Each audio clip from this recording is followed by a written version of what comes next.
The auctioneer's gavel had barely touched wood when Dale Pruitt grabbed the microphone right out of his hand. "Hold on now," Dale said, loud enough for the whole yard to hear. "I just want everyone to witness this. Because 20 years from now, when somebody asks how a Mercer girl threw away her inheritance, we're going to say we were right here." Laughter rolled through the crowd like a wave finding a shore. Lydia Mercer stood 12 feet away, her bid slip still warm in her hand, 15 mules shifting and stomping behind a rusted gate that hadn't been oiled since the last century. She was 24 years old, she had $15 left in her checking account, and every single person at that auction, every rancher, every neighbor, every man who had shaken her grandfather's hand at his funeral just 6 weeks before, was laughing at her. She didn't flinch. She folded the bid slip and put it in her coat pocket. That was the moment everything began. If this story moves something in you, if you've ever been the person standing alone while everyone else laughed, subscribe to this channel right now and follow Lydia's story all the way to the end. Hit that like button and drop a comment telling me what city or country you're watching from. I want to see how far this story travels, because some stories, they deserve to go the distance. The Mercer farm had been dying for longer than Lydia had been alive. She knew that even before she drove the 300 miles from Asheville to claim it. She had heard it in her grandfather's voice every time he called her on Sunday evenings. That particular flatness that settles into old men who are watching something they built begin to come apart at the seams. Harlan Mercer never complained directly. That wasn't his way. He would talk about the fence line that needed mending, the creek road that washed out in April, the timber prices that had dropped again. He talked around the problem the way you talk around a tooth that hurts, circling it, acknowledging it, never quite touching the center. Lydia had meant to visit more. She had told herself that every autumn for 5 years. Then the call came on a Thursday morning in late October, and her Uncle Raymond's voice was flat and formal in a way she had never heard before. And she understood before he finished the sentence that Harlan was gone. She sat on the edge of her bed in the apartment she shared with 2 other women and stared at the water stain on the ceiling for a long time. It was shaped, she had always thought, like the state of Tennessee. She had lived beneath it for 3 years and never bothered to tell her landlord. Some things you just learn to work around. The farm came to her in the will with the kind of bluntness that only old men from the mountains can manage. To my granddaughter, Lydia Ann Mercer, who has her grandmother's eyes and more sense than she shows, I leave the Mercer property in full, including all structures, equipment, and mineral rights, on the condition that she attempt to work it for no less than 1 calendar year before any sale may be executed. Her Uncle Raymond called that provision pure Harlan. Her mother called it manipulative. Lydia called it the only interesting thing that had happened to her in 3 years. She gave notice on her lease the following Monday. Her roommates thought she was having some kind of breakdown. Her mother drove 4 hours to sit at her kitchen table and explain, with charts she had drawn by hand on yellow legal paper, why selling the farm immediately was the only financially sensible option. Lydia listened to all of it. She thanked her mother for coming. She finished packing the next morning. What she didn't tell anyone, not her mother, not her roommates, not the 2 coworkers who texted asking if she was okay, was that she had already spent 3 nights reading her grandfather's journals. Harlan Mercer had kept journals for 41 years. 41 thin composition notebooks stacked in a cedar chest at the foot of his bed, the dates written on the spine in his careful, cramped handwriting. Lydia found them the first afternoon she spent at the farm, when she was still walking through the house in her coat because the propane heater needed a part she didn't have yet, cataloging what remained and what was gone. The chest was the only piece of furniture in the bedroom that didn't look exhausted. She opened it, expecting quilts or old photographs. She sat on the cold floor and read until 2 in the morning. What Harlan had written was not poetry. It was not sentimental. It was the working record of a man who spent his life thinking carefully about land, about what land wants, what it can sustain, what it will give back if you treat it as a partner instead of a resource. There were soil observations, rainfall measurements, hand-drawn maps of the creek drainage. There were notes about which sections of the slope could bear weight after rain and which turned treacherous. And buried in the journals from 20 years before, repeated in different forms across a dozen entries, there was something that stopped her cold. The old trail still holds. I have walked it 3 times this year. The mountain has not forgotten, even if the men have. She didn't know what trail he meant, not yet, but she wrote the phrase in the back of her own notebook and kept going. The Clanton County Livestock Auction was held on the first Saturday of every month, in a yard outside a town called Delwood that had exactly one stoplight and a diner that closed at 2 in the afternoon. Lydia arrived at 7 in the morning because she had read, in a farming forum she found at midnight the week before, that the animals nobody wanted were usually run through early before the serious buyers arrived. She was looking for mules. This was not a random decision, though it would look like one to everyone watching. Harlan's journals had mentioned mules 23 times across 4 decades. Not horses, not tractors, mules. Specifically, the capacity of a well-trained mule to navigate steep terrain that would break a machine.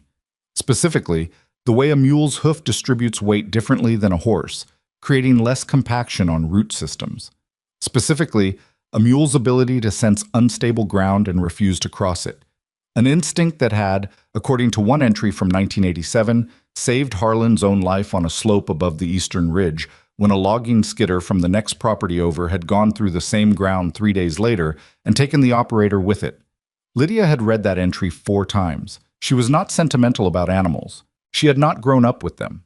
She did not arrive at the auction with some romantic notion of rescuing broken creatures. She arrived with a handwritten list of what a working mule required in terms of health, temperament, and basic soundness, compiled from 3 different sources she had found online and cross-referenced against each other. She arrived with a plan, which was more than could be said for most of the decisions she had made in the previous 5 years. What she had not planned for was Dale Pruitt. Dale Pruitt was 53 years old and owned the largest cattle operation in Clanton County. He was the kind of man who took up space intentionally, broad-shouldered, loud-laughed, the first one to a handshake and the last one to leave a room. He had been buying and selling livestock in that yard for 22 years. He knew the auctioneer by his first name and his first wife's first name, and the name of the dog the auctioneer had put down the previous spring. He was, in the social architecture of Delwood, load-bearing. He noticed Lydia because she was writing things down on a clipboard, and nobody at a livestock auction used a clipboard unless they were a vet or a fool. "You Harlan Mercer's girl?" he called across the yard. She looked up. "Granddaughter." Same difference. He walked over without being invited. "You looking to buy something?" "Yes." He looked at her clipboard. She didn't turn it to show him. "What kind of operation you running up there?" "I'm still working that out." He had smiled at that. Not unkindly exactly, but with the particular tolerance that large men in small towns sometimes extend to young women they have already categorized. "Well, if you need any advice, I've been farming this county since before you were born. Your grandfather was a good man. He knew when to ask for help." "I appreciate that," she said. She went back to her clipboard. The mules came through at 7:45. 15 of them, run through as a single lot because the owner, a man from the next county who had inherited them from a dissolved logging operation and wanted them gone in one transaction, had priced them collectively at a number that made them, per animal, worth less than the feed it had taken to keep them alive through the summer. They were thin. Several had rough hooves that needed attention. One had a deep scar across its shoulder from an old harness wound. None of them were young. The auctioneer started the bidding at $250 for the lot and waited. Nobody moved. He dropped to 200. Lydia raised her hand.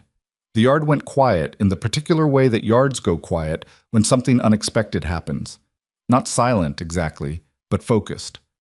People stopped their side conversations. People turned. 200, the auctioneer said, and there was a question in his voice. No other hand went up. 200 going once. Hold on now. That was when Dale Pruitt took the microphone. He didn't ask permission. He didn't need to. The auctioneer handed it over the way you hand things to men who have the gravity of long tenure. And Dale turned to face the yard, and he said what he said about 20 years from now, and the Mercer girl throwing away her inheritance, and the laughter came. Lydia stood very still. One of the mules, the one with the scarred shoulder, turned its head and looked at her.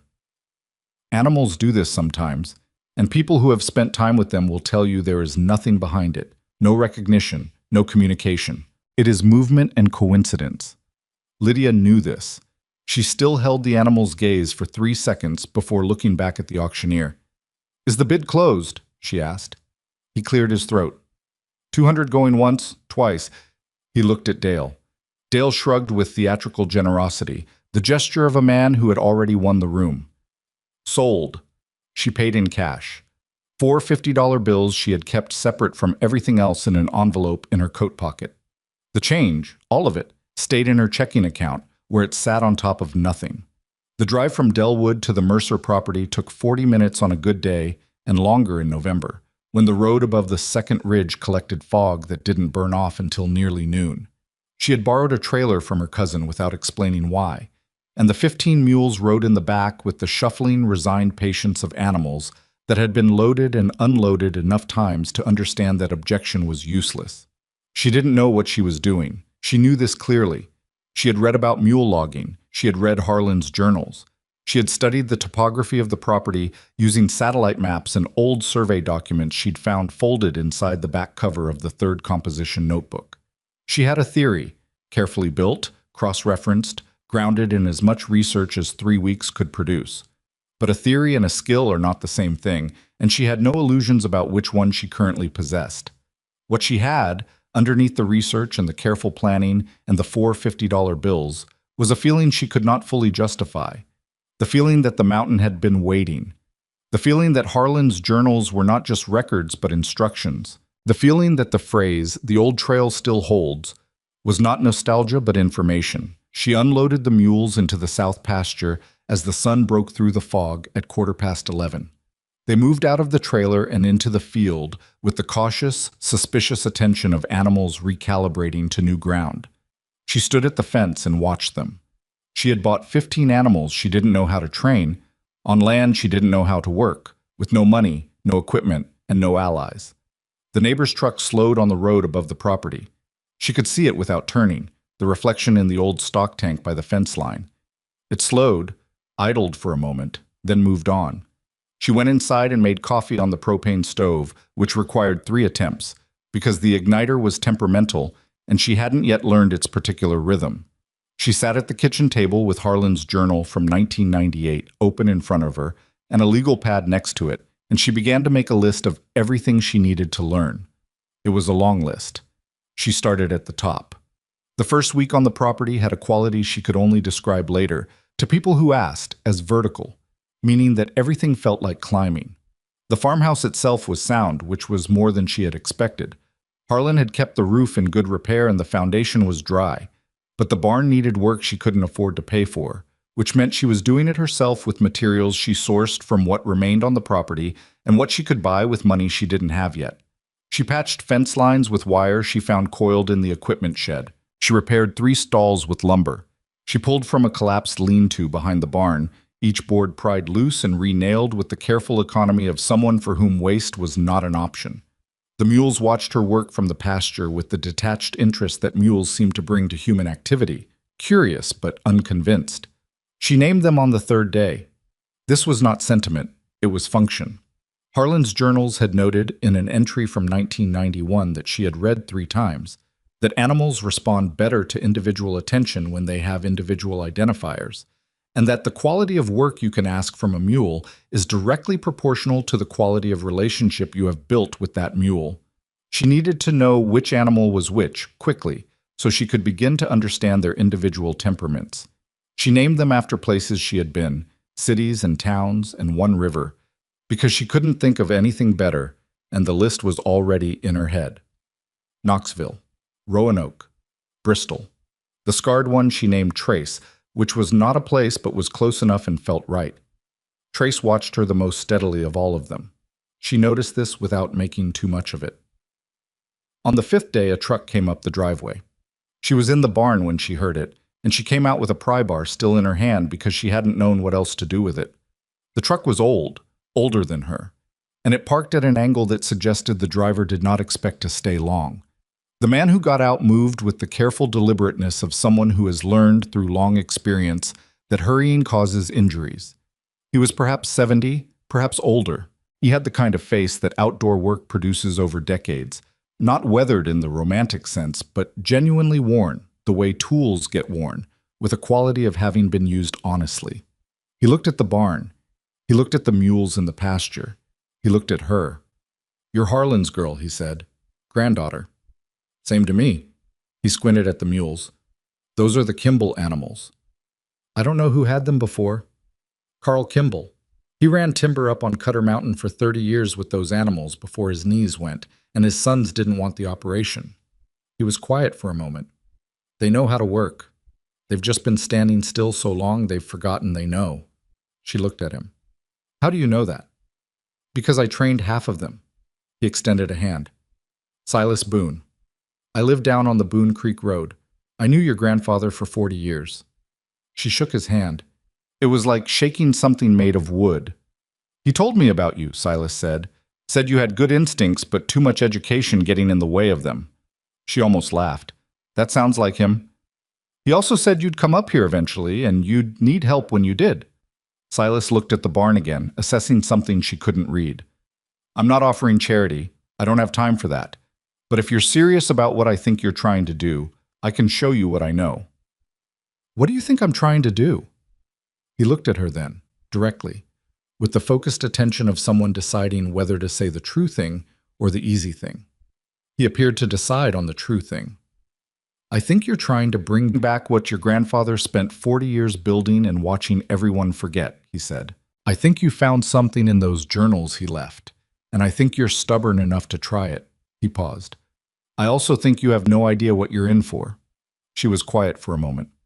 No, she said. I don't.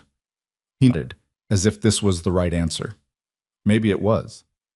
Come out to the pasture, he said. Let me show you how to read what those animals are telling you, because they've been telling you something for 5 days and you haven't been listening right. She set the pry bar against the fence post and followed him. Trace turned his head as they approached, and this time Silas noticed. That one, Silas said without being asked. That one is your lead animal. He's been waiting for you to figure that out. He looked at her. Some of them wait longer than they should. She wasn't sure if he was still talking about the mule. The sun was already moving toward the ridgeline. The November light had that particular quality of mountain afternoons, thin and angled and somehow both bright and cold at the same time. She stood at the fence beside a man she had met 20 minutes ago and looked at 15 animals that were going to either redeem her or ruin her, and she could not tell, in that moment, which way it was going to fall. Down on the county road, she could hear a truck going past at speed. She didn't look up to see whose it was. Silas came back the next morning before she had finished her first cup of coffee. She heard the truck on the gravel and looked out the kitchen window, and he was already walking toward the pasture, not toward the house, which told her something about how he operated. She pulled on her boots and her coat and came out with the coffee still in her hand because she wasn't going to waste it. And by the time she reached the fence line, he had already moved into the pasture and was standing quietly among the mules, the way some people stand in a room full of strangers, relaxed, unhurried, taking stock without making a show of it. You eat breakfast? She called. Hours ago, he said, without turning around. She climbed the fence and came to stand beside him. The mules had arranged themselves in the loose, informal hierarchy that animals establish when they've been together long enough. Trace at the near edge, 3 others close behind him, the rest spread further back. Silas was watching this arrangement the way a man reads a map. First thing, he said, forget everything you read. She started to say something. I don't mean throw it away, he said, before she could. I mean set it down, put it somewhere you can pick it up later. Right now you're watching these animals through a layer of information, and that layer is getting in your way. He looked at her sideways. Can you do that? I can try. Trying isn't doing. Then yes, she said. I can do that. He almost smiled, not quite. What Silas taught her in those first days was not technique. Technique came later, and it came hard, and she was bad at it for longer than she wanted to admit. What he taught her first was attention, the particular, patient, nearly meditative quality of attention that working with large animals requires. The ability to be present without being urgent. The ability to notice without reacting. She had thought of herself as an observant person. She discovered, standing in the pasture with Silas Boone for 3 hours on a cold November morning, that she had been observing the surface of things her entire life. Watch Trace, Silas said. She watched. What do you see? He's looking at the tree line. What else? She looked more carefully. His left ear is back. Both ears just slightly, and his weight has shifted to his hindquarters. Silas was quiet for a moment. There's something moving in the wood line. Deer, probably. He's deciding whether it's worth caring about. He paused. He decided it isn't. Watch his ears come forward. They came forward. Every mule you'll ever work with, Silas said, is having a conversation with the world around them every second of every day.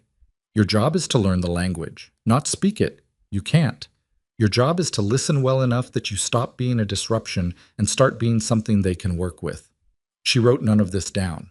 She had learned in the first 5 days that writing things down in front of Silas made him quiet in a way that was not comfortable. The training itself began on the 8th day, and it began with Trace, because Silas had been right about him, and they both knew it. The process was not dramatic. There was no moment of breakthrough, no cinematic triumph. What there was repetition, patient, grinding, unglamorous repetition that made her back hurt and her hands crack in the cold and her confidence dip and recover and dip again. Trace was not difficult. He was, in fact, the easiest of the 15, which was both encouraging and sobering because even the easiest required more from her than she had expected. The harness work came first.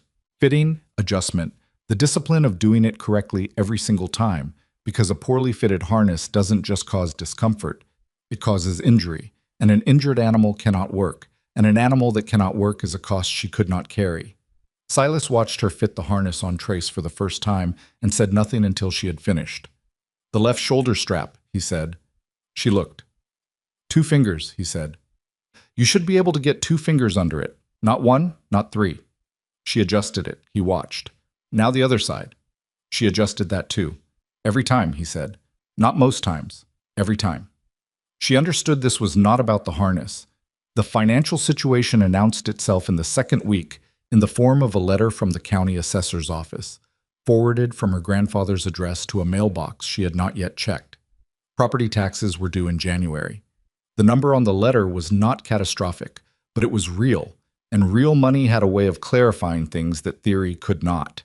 She sat at the kitchen table with the letter and her legal pad and did the math 3 times, as if repetition might change the outcome. It didn't. She had enough to cover the taxes if she sold the old equipment in the barn. The tractor that hadn't run in 4 years, the brush hog, the hay rake. She had already cataloged them. She put an ad on the county's online classifieds at 9 in the evening and had a response by midnight from a man in Hazel who offered her $800 for the tractor as is.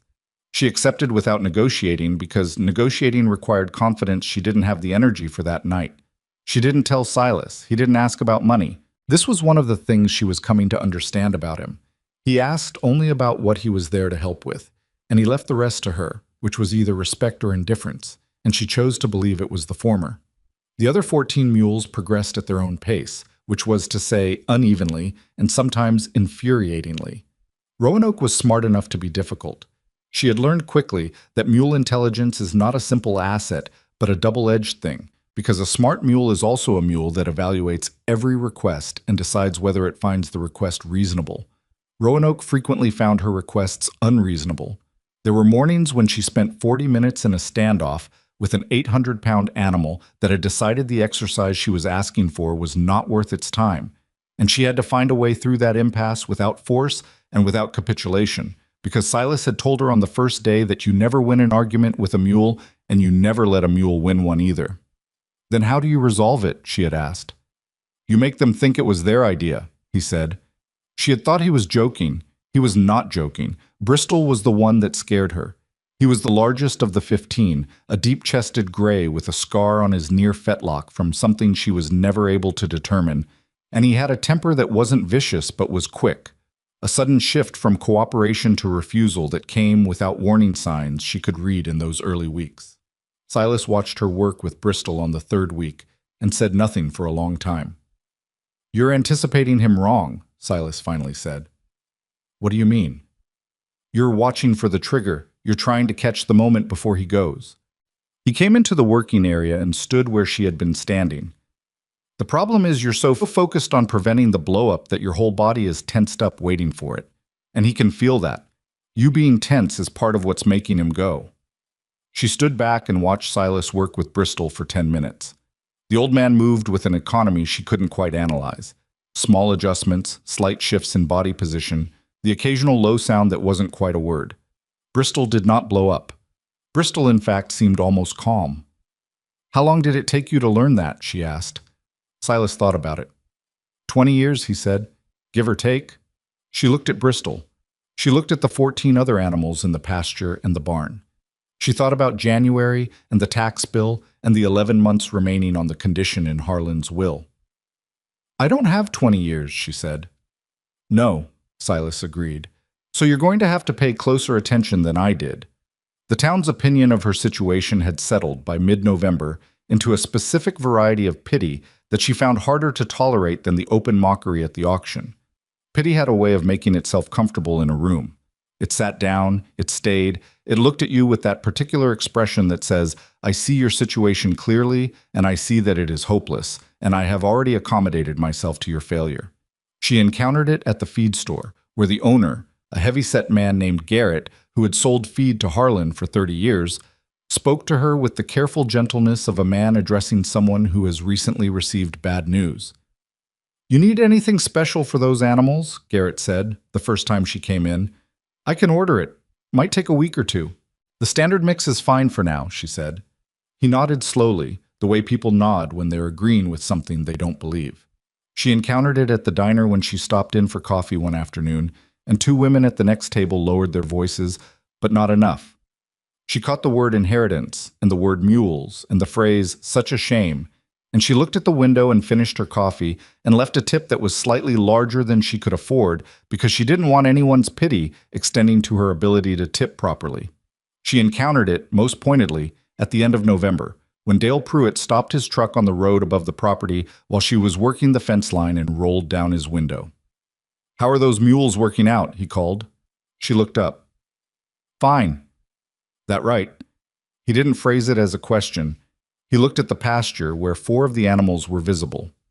Winter's going to be hard up here this year. They're saying heavy snow by January. I know. If you find yourself needing to unload them, he said, I can maybe help you move them, as a favor to Harlan. She set down the wire stretcher she was holding. I appreciate that, she said, but I won't need to unload them. He looked at her for a moment with an expression she couldn't quite classify, something between amusement and genuine curiosity, as if he was still deciding which category she belonged in. All right, he said, offer stands. He rolled up his window and drove on. She picked up the wire stretcher and went back to the fence. The first real snow came on December 2nd, earlier than forecast, and it came hard, 6 inches overnight that turned the road into a guessing game and the pasture into a different country. She was up at 4:30 because the barn thermometer had a way of waking her even when she was asleep, some animal instinct she had developed without noticing, and she checked the animals and broke the ice on the water tank and forked fresh hay into the stalls where she had moved the 3 youngest mules for the night. Silas arrived at 7, which was later than usual. Road's bad, he said. I know. I called the county about the salt truck. He looked at her. You called the county? 3rd time this week. Something shifted in his expression. Not quite approval, more like a recalibration. Your grandfather used to do that, he said. Call the county. Did it work? Not usually. He walked toward the barn. But it didn't stop him either. December was when the work became real in a way that the previous weeks, for all their difficulty, had not quite been. November had been learning. December was the beginning of application, moving from the controlled exercises in the pasture to the actual work of navigating timber terrain with animals that were strong enough to do the job but not yet experienced enough, under her direction, to do it consistently. Silas had identified a section of the east slope where 3 mature white oaks had come down in a September storm, not the valuable timber she eventually intended to harvest, but enough to be useful for practice, to give her and the animals something real to pull against. The first attempt was a failure that would have been funny if she'd had any margin for failure. Trace was harnessed correctly. The rigging was, she thought, correct. The log was a manageable size. She had walked the pull line twice. She had everything, on paper, right. She gave the signal she and Trace had practiced for 2 weeks. Trace moved. The rigging tightened. The log shifted, moved perhaps 2 feet, and then the lead chain caught on a buried root she hadn't seen, and the jolt traveled back up the line with a speed that surprised her, and Trace responded to the unexpected resistance by stopping so abruptly that Lydia, who had been walking beside him, stumbled and went down on one knee in the snow. She stayed there for a moment, knee in the wet snow, and breathed. Trace turned his head and looked at her.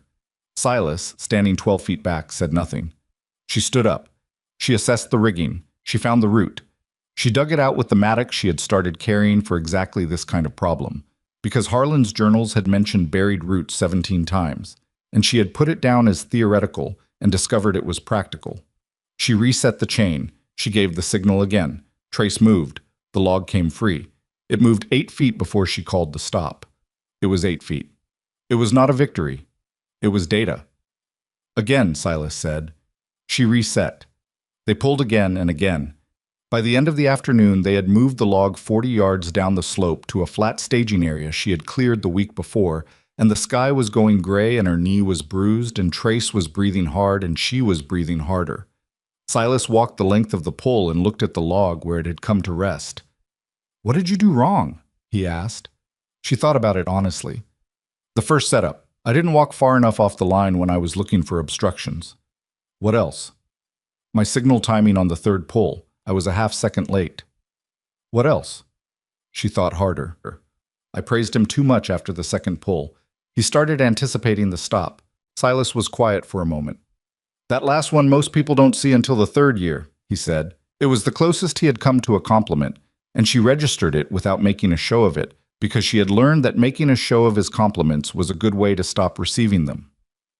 January brought the taxes and a cold that settled into the hollow where the farmhouse sat like something with intention. The tractor money covered the tax bill with a remainder that she budgeted to the last dollar.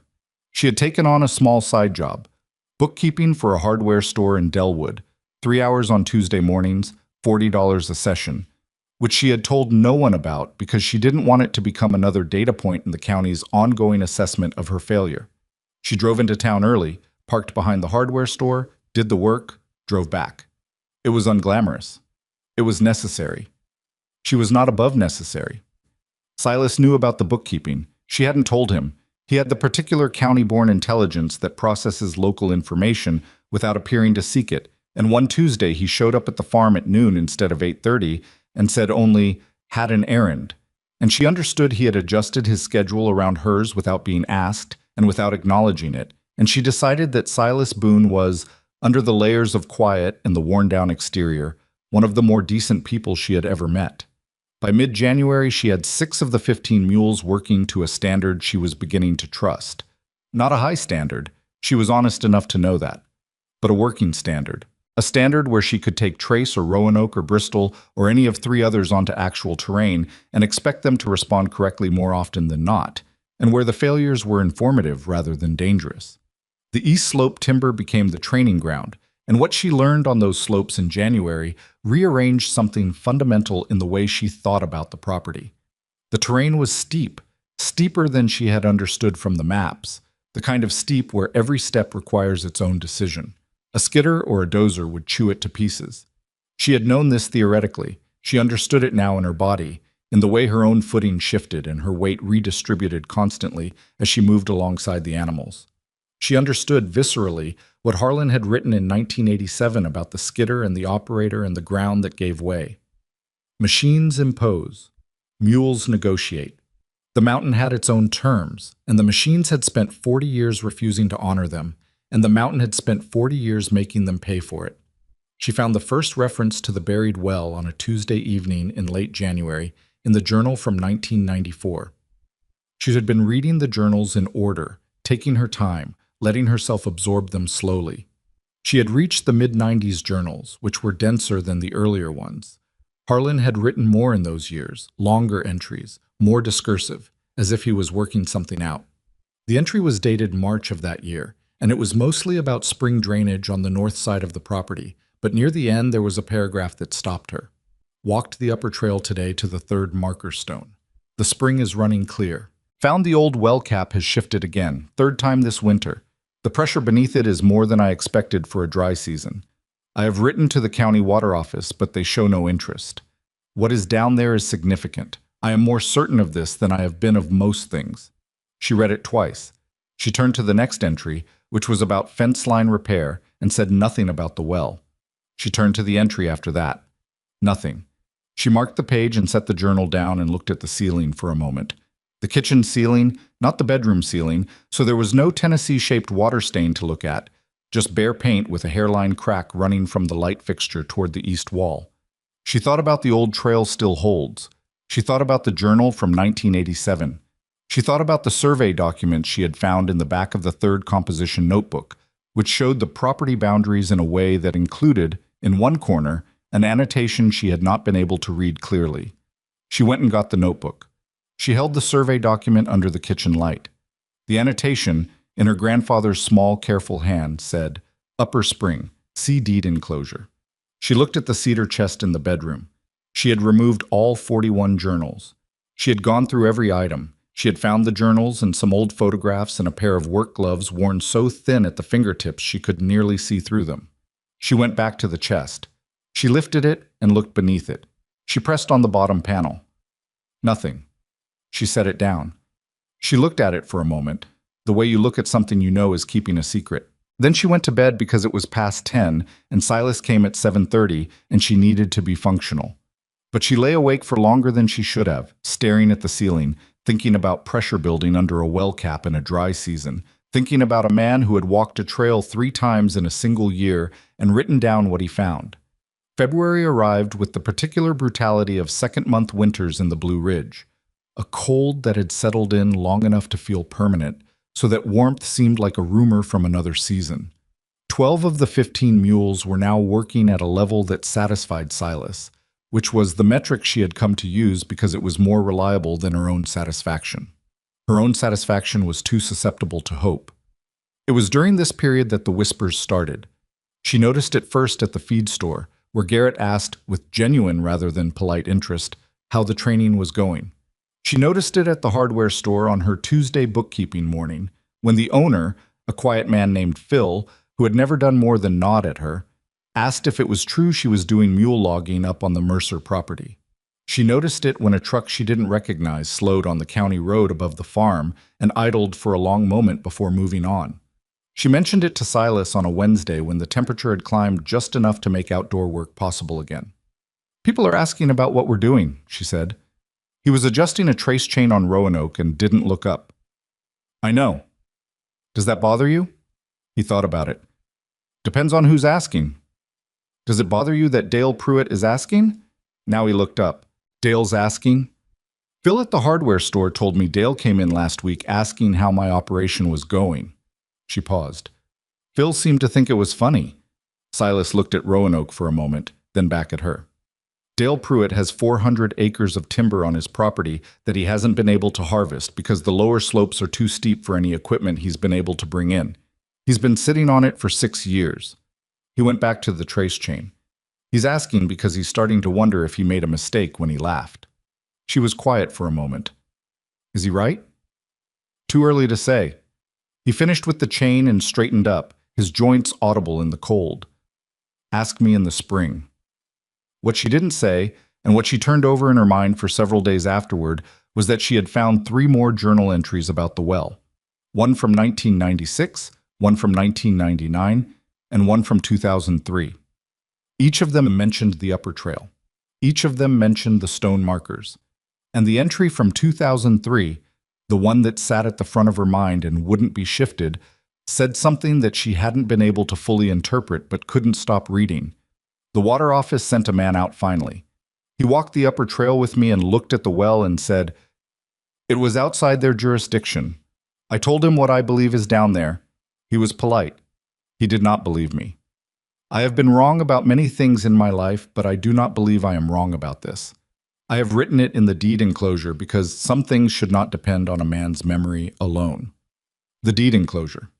She had been back to the cedar chest twice more. She had measured the interior depth against the exterior height. There was a difference of 3.5 inches that she had initially attributed to the thickness of the wood. She measured again, more carefully. The base of the chest was solid hardwood, old growth, at least 1.5 inches thick, far thicker than a functional base required. She got a flathead screwdriver. She worked the edge of the bottom panel carefully, not wanting to damage it. It took 20 minutes, and she stripped the head of one screw and had to get pliers. And when the panel finally lifted, it did so with a sound that was almost, not quite, but almost, like a held breath releasing. Beneath it was a piece of oilcloth, folded and sealed with old wax, and beneath the oilcloth was an envelope. She sat on the floor of the bedroom for a long moment with the envelope in her hands. It was addressed, in Harlan's handwriting, to the one who stays. She opened it carefully, because it was the only copy of whatever was inside, and because some things deserve care even when you are badly wanting to rush. Inside was a document, several pages, folded together. Legal language at the top, old notary stamps. And with it, a single sheet in Harlan's hand, not formal, not a journal entry, just a letter. The kind of letter you write when you have decided to trust someone you cannot yet see. She read it through once, quickly, because she couldn't help herself.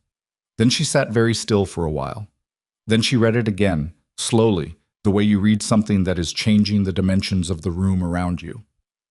Outside, one of the mules, she thought it was Trace from the sound, moved in the barn, a slow shifting of weight, the particular sound of a large animal settling into its own patience. The wind was up tonight.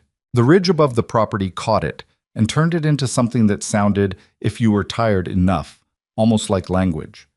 She folded the document carefully, put it back in the envelope, and sat for a long time thinking about a man she had not visited enough and a mountain that had been keeping its account. In the morning she would tell Silas. He would need to know, because what she had read changed the calculus of everything they were building, changed the reason behind the careful work on the slopes and the patient hours in the pasture, and the Tuesday mornings at the hardware store bookkeeping for $40 a session. It changed the shape of the year ahead. But the morning was still hours away. The envelope was in her hands. The barn was settling. She sat with it a while longer. She told Silas the next morning. She waited until they had finished the first session with the animals. An hour of groundwork on the east slope that had gone well enough. Bristol cooperating with a steadiness that still surprised her. And then she asked him to come inside. He looked at her face and came without asking why, which was how she knew he had already understood that something had shifted. She put the envelope on the kitchen table between them. He looked at it for a moment without touching it. Then he looked at her. "Harlan's?" he said. "Hidden in the base of the cedar chest. There's a false bottom." He was quiet. Outside, the wind moved through the bare trees on the south slope with a sound like something being dragged slowly across a wood floor. "Did you know about it?" she asked. She kept her voice neutral because she genuinely didn't know what she wanted the answer to be. Silas picked up the envelope. He turned it over. He read the front, the one who stays, and something moved across his face that she couldn't fully read, something that was grief and recognition in the same expression. He set it back down without opening it. "I knew he was keeping something," Silas said. "He told me once, maybe 10 years ago, that he had written down the important things and put them where only the right person would find them." He looked at the envelope. "I figured it was a will. Raymond talked about the will for years." "It's not the will," she said. "It's a deed amendment and a letter." He waited. "The upper trail," she said, "the one he mentions in the journals. It runs to a section of the property that was separated from the main deed in 1962 by a boundary error, a surveying mistake. 12 acres on the upper ridge, including the spring and whatever is under it." She paused. "Harlan discovered the error in 1991. He hired an attorney in Asheville and had it corrected and recorded. But he never filed the correction with the county assessor. He left it in the envelope instead." Silas was looking at her steadily. "Why would he do that?" "He explains it in the letter." She had read the letter 4 times by then. She nearly had it memorized, the way you memorize things that matter before you mean to. "He said he didn't want to file it until someone was working the land properly. He said if the land went to someone who was just going to sell it, the correction didn't matter. But if someone came who understood what the land was for, they'd need that 12 acres, the spring, and what he believed was underneath the spring." "The well," Silas said. She looked at him. "You knew about the well." "I knew he thought something was there. He walked me up to the spring once, must have been 2005 or 2006, showed me the cap, said the pressure under it wasn't consistent with a normal spring-fed well." Silas leaned back in his chair and looked at the ceiling, the way men look at ceilings when they're sorting through a long history. "I thought he was chasing something that wasn't there. He was getting older, and sometimes older men get attached to ideas." "He wasn't wrong," she said. She pulled out the second document, the one she hadn't shown him yet. It was a water survey from 2001, conducted by an independent hydrologist Harlan had paid for himself, whose findings Harlan had apparently never shown anyone. The survey described what was almost certainly an artesian aquifer beneath the upper ridge section, of significant volume, with water quality measurements that put it in the highest tier of natural spring water purity. The hydrologist had written, in the final paragraph, that the formation was uncommon in this region and of considerable potential value, though any development would require proper permitting and geological assessment. Silas read it slowly. He read it again. He set it down on the table next to the deed amendment and looked at both documents together. Harlan paid for this out of his own pocket, he said, and then he locked it in the bottom of a cedar chest and waited. For you. For whoever came and stayed, she said. I don't think he knew it would be me. I think he hoped. Silas was quiet for a long moment. The kitchen clock ticked. One of the mules moved in the barn. The particular sound of trace shifting weight, which she could now distinguish from the others the way you eventually learn to identify voices without seeing faces. What are you going to do? Silas asked. File the deed correction, she said, and then find out what's actually down there. He nodded slowly. He picked up his coffee cup and found it empty, and set it back down and didn't ask for more. That's going to cost money you don't have. I know. And it's going to attract attention. I know that too. He looked at her. You understand what kind of attention? Dale Pruitt kind of attention. Among others. He folded his hands on the table. When Harlan filed that boundary correction in Asheville, he would have had to notify the adjacent landowners of the survey amendment. One of those adjacent landowners, on the Upper Ridge side, is a man named Conrad Vess. He owns about 600 acres up there, logging rights, the whole picture. He has been operating under the assumption that the Upper Ridge Spring is on his property or at minimum accessible through his land. She hadn't known this. She sat with it for a moment. Did Harlan know that? Harlan knew everything about this county, Silas said. The question is what Vess knows now and what he'll do when you file. She picked up the deed amendment and looked at the notary stamps, the recorded date, the signature of the attorney in Asheville. It was real. It was legal. It had been real and legal for 32 years, just undisclosed. It's our land, she said. The filing just makes it official on the county record. I know that, Silas said. I'm just telling you that knowing you're right and having people leave you alone about it are two different things. She understood this. She had been understanding it since the auction yard, since Dale Pruitt's voice on the microphone, since the truck slowing on the road above the property. Being right had not, in her experience, been a reliable shield. But she also understood something else, sitting in that kitchen with the envelope and the documents spread on the table between her and Silas Boone, something that she hadn't been able to name clearly until this moment. The work she had done in the previous 3 months, the harness fitting and the rigging and the January cold and the $40 Tuesday mornings and the 16 hours in the cedar chest journals, all of it had been building towards something she couldn't yet see clearly. Harlan had seen it. He had been patient enough to wait for the right person. She was not going to be less patient than a man who had waited 32 years. File the deed, Silas said. He said it like he was closing a door. And let's make sure by the time Vess or anyone else comes looking, your operation is solid enough that they've got no angle. She nodded. She gathered the documents carefully, returned them to the oilcloth and the envelope, and put the envelope in the inside pocket of her barn coat, which was where she kept things she needed to keep close. Then she stood up and went back out to the animals, because there was still 4 hours of daylight, and the south slope logs were not going to move themselves. March came in warm, deceptively, the kind of early warmth that people who know mountain weather don't trust. The mud season arrived behind it 2 weeks later with a thoroughness that was almost personal, roads that looked passable becoming sinkholes, fields that had seemed firm turning overnight into something closer to wet concrete. It was, Silas told her matter-of-factly, the worst mud season he could remember in a decade.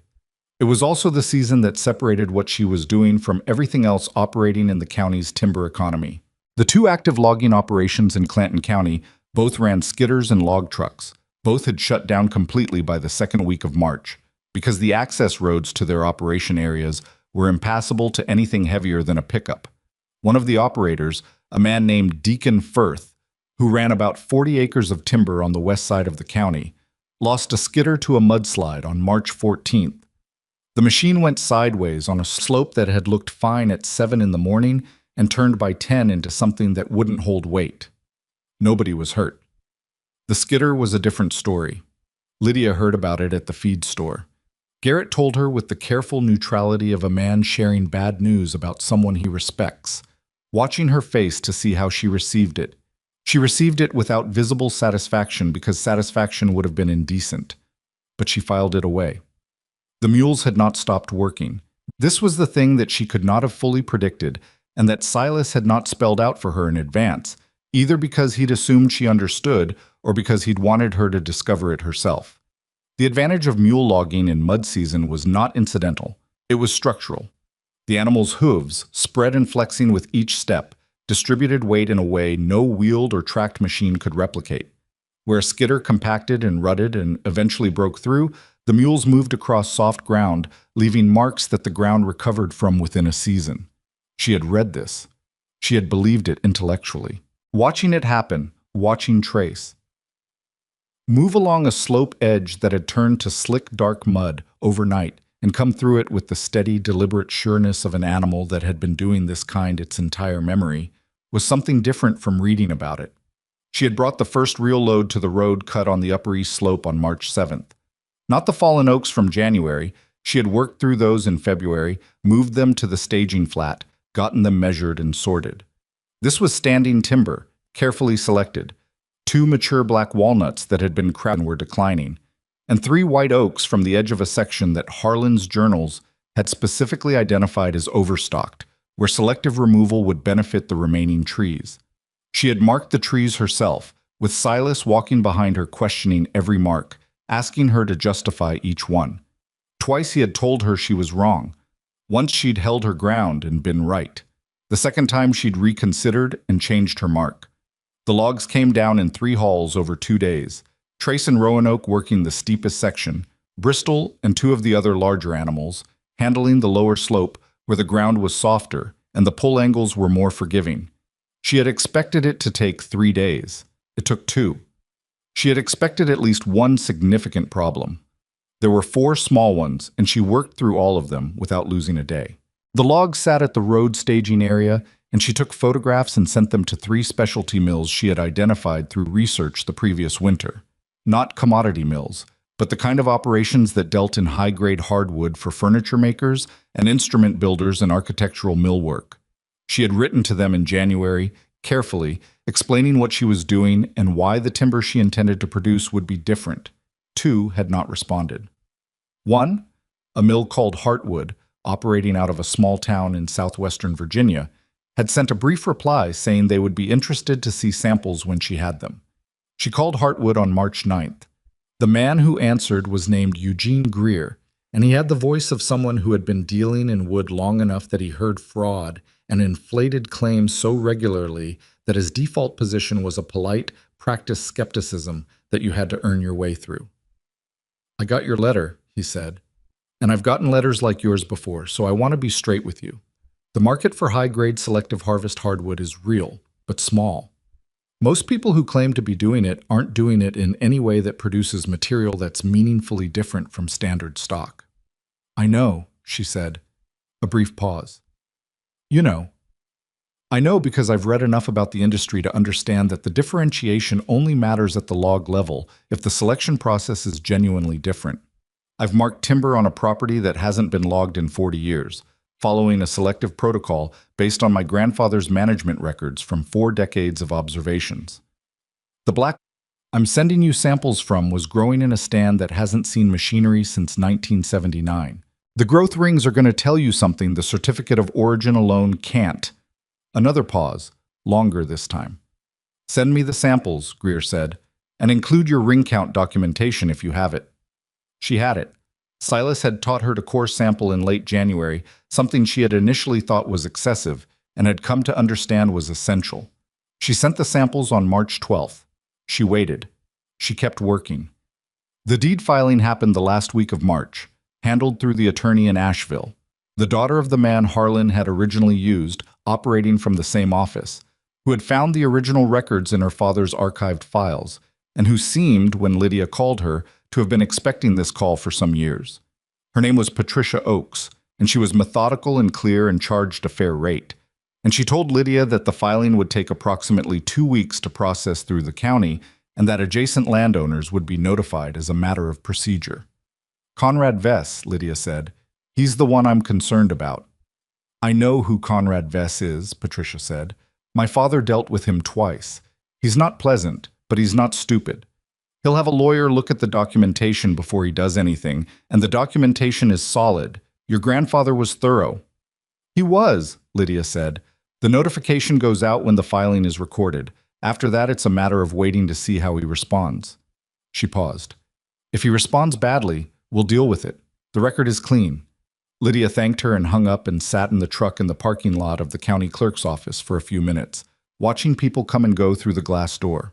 An older woman with a rolling cart. A young man in work clothes who held the door for her without being asked.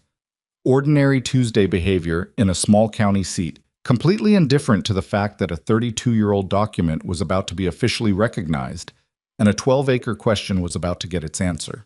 She drove back to the farm. Eugene Greer called on April 4th. She was in the barn when her phone rang, adjusting the hitch on a new set of traces she had ordered in February and just received, and she answered without looking at the number because she was expecting Silas. Miss Mercer. Greer's voice was different from the first call. The skepticism was still there. It was structural in him, she was beginning to understand, more feature than bug. But beneath it was something else, something that sounded like a man recalibrating. Mr. Greer, I had my mill manager look at your samples, and then I looked at them myself. He was quiet for a moment, and she had the impression of a man choosing words carefully. The walnut rings are exceptional.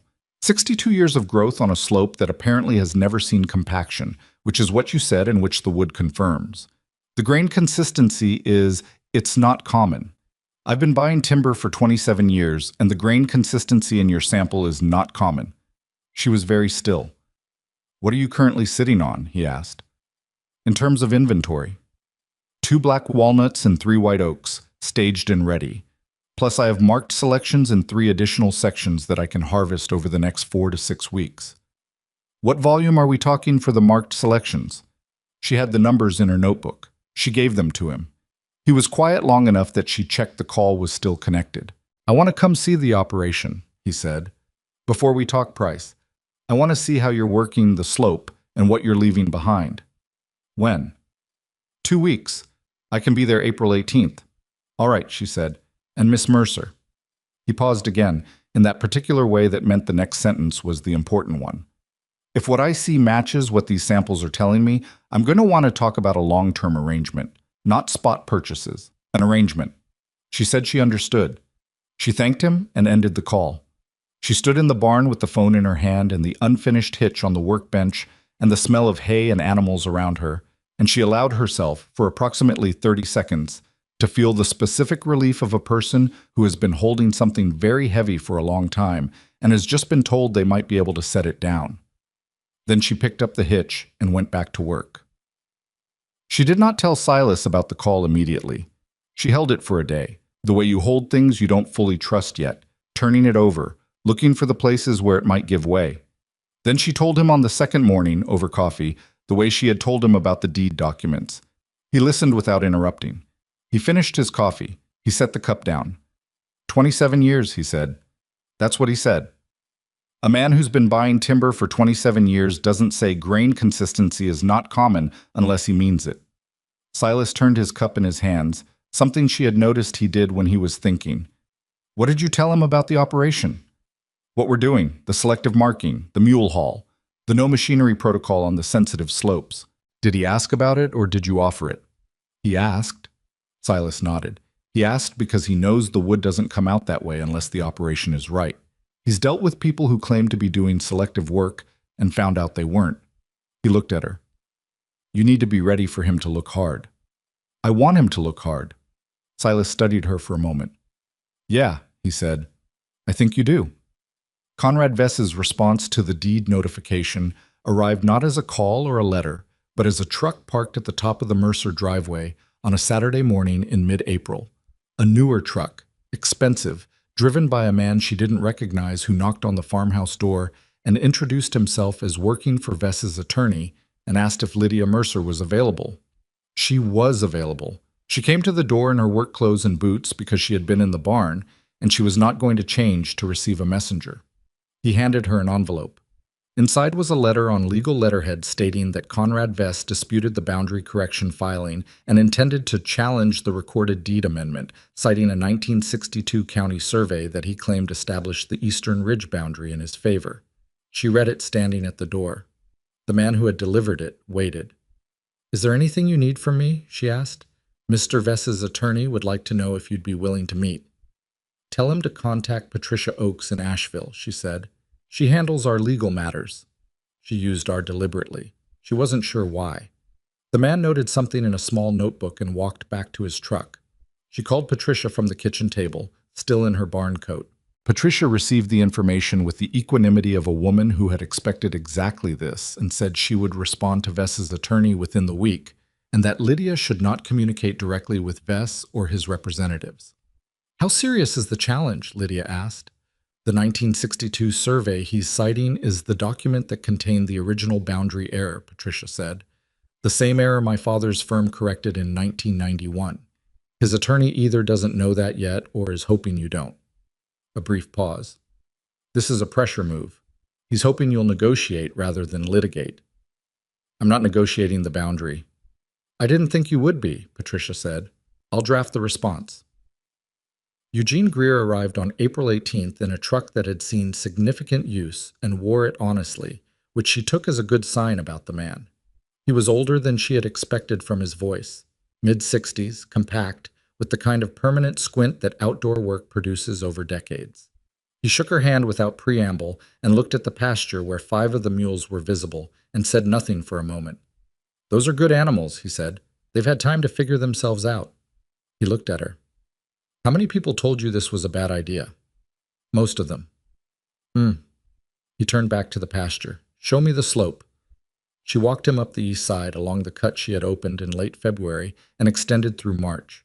She showed him the haul lines, the staging flat, the marked trees in the adjacent section. She showed him the root structure on the soil where the mules had worked, versus a section 30 yards over where a neighbor's fence crew had brought in a small dozer 2 years before. The difference in compaction was visible, measurable, and Greer crouched down and pressed the soil with 2 fingers and looked at it the way you look at something that confirms what you already suspected. She showed him the marked selections, the overstocked sections, the declining trees, the careful isolation of the old growth that she was not taking and did not intend to take. "Who marked these?" he asked. "I did. Silas Boone walked with me." "Silas Boone is still working? You know him?" "By reputation. He trained mules for the Kimball operation for about 15 years. Greer stood and looked up the slope toward the ridge. "If Silas Boone walked these marks with you, that tells me something." He looked at the operation for 2 hours. He asked questions that were specific and practical and occasionally difficult, and she answered what she knew and said plainly when she didn't know, which happened twice, and she watched him receive her uncertainty without marking it against her. I was a man who had been lied to enough times that honesty, when it appeared, was identifiable. They went back down to the farmhouse. She made coffee. They sat at the kitchen table, the same table where she had read Harlan's journals, where she had opened the envelope, where she had told Silas about Eugene Greer, and Greer put both hands around his coffee cup and looked at the table for a moment. "I want to buy what you have staged," he said, "and I want a first-right agreement on your next 4 harvests at pricing tied to ring count and grain grade, which we'll set together." He named a price for the staged timber that was nearly double what she had calculated as optimistic. She kept her face still. "The ring count and grain grade protocol," she said. "I'd want that in writing, with the grading criteria defined before we sign, not after." He looked at her. "You've thought about this." "I've had time." "Who taught you to negotiate?" "Nobody," she said. "I just know what I don't want to agree to by accident." He almost smiled. The almost was enough. "All right," he said. "Patricia Oakes, you said?" "Patricia Oakes." He wrote the name down and drank his coffee. She watched him look out the kitchen window at the pasture where Trace had come to the fence line and was standing with his head up, watching the house with the steady, unhurried attention that she had come to recognize as his natural state, alert to everything, reactive to nothing. That's your lead animal, Greer said. Ed? Yes. He knows he is. He always did, she said. It just took me a while to catch up. Greer left at 2 in the afternoon. She stood in the driveway and watched his truck move down the road and out of sight. Then she went into the barn and stood for a moment in the dim, hay-smelling quiet and let the full weight of the previous 5 months sit in her chest the way heavy things sit, not comfortably, not painlessly, but solidly, proof of weight, evidence of real. She had an agreement in principle with a premium mill. She had a deed filing that established 12 acres Vess was going to fight her for. She had 15 mules who had forgotten they were worthless. She had 1 season of timber work behind her and the spring ahead of her in the upper trail, which she still had not walked, still waiting at the top of the property, like a sentence that hadn't finished yet. Silas came at 4. She told him about Greer. He listened. He asked 3 questions about the pricing structure and seemed satisfied with the answers. What about Vess? He said. Patricia is handling it. That's not what I asked. She understood what he was asking. She thought about it honestly, which was the only way she had found to think about things that scared her. I think he's going to push hard, she said. I think when he realizes the 1962 argument won't hold, he's going to find something else to push on. He might, Silas said. He's not above it. But I'm not moving off the boundary. Silas looked at her for a long moment. The barn light was going amber in the late afternoon, the particular warm light that old barns catch at the end of the day and hold like something borrowed. Trace turned his head toward them from his stall. No, Silas said. I didn't think you would be. He said it the way he said the things that mattered, plain, without adornment, without performing the emotion underneath it. She had learned to hear what was in the plainness. Outside, the last light was leaving the upper ridge, going fast the way spring light goes. And somewhere above the tree line, the old trail ran through the stone markers to a well cap that had been holding pressure for 32 years. And she thought about Harlan walking it 3 times in a single year, counting what he found, writing it down in a composition notebook, waiting. She thought about patience, about what it cost and what it was worth, and how those 2 numbers were rarely the same. She fed the mules. She locked the barn. She went inside. Patricia Oakes called on a Thursday morning in late April, and Lydia knew from the first syllable that it was not routine. Vess's attorney filed a motion to delay the deed recording, Patricia said. They're arguing procedural defect in the 1991 correction, claiming the notarization was improperly witnessed. Lydia was standing at the barn door with her coffee. The morning was cool and clear, and the kind of April morning that made you believe in the possibility of things, which made the call feel worse by contrast. Is the notarization improperly witnessed? No, I've pulled the original filing. The notarization is clean. But the motion buys them 60 days while the county reviews it, and 60 days is 60 days. Patricia paused. There's something else. Vess has made an offer. What kind of offer? He wants to purchase the upper 12 acres outright. He's offering market rate plus 20%. Lydia set her coffee on the fence post. Tell me the number. Patricia told her the number. It was not a small number. It was the kind of number that 4 months ago, standing at a livestock auction with 4 $50 bills in her pocket, would have seemed like a different country entirely. It was the kind of number that solved problems. The bookkeeping Tuesdays, the tax bills, the equipment she didn't have, the second winter she was going to need to prepare for. It was a real number in a way that made her aware, suddenly and uncomfortably, of how provisional everything she'd built still was. He knows about the aquifer survey, she said.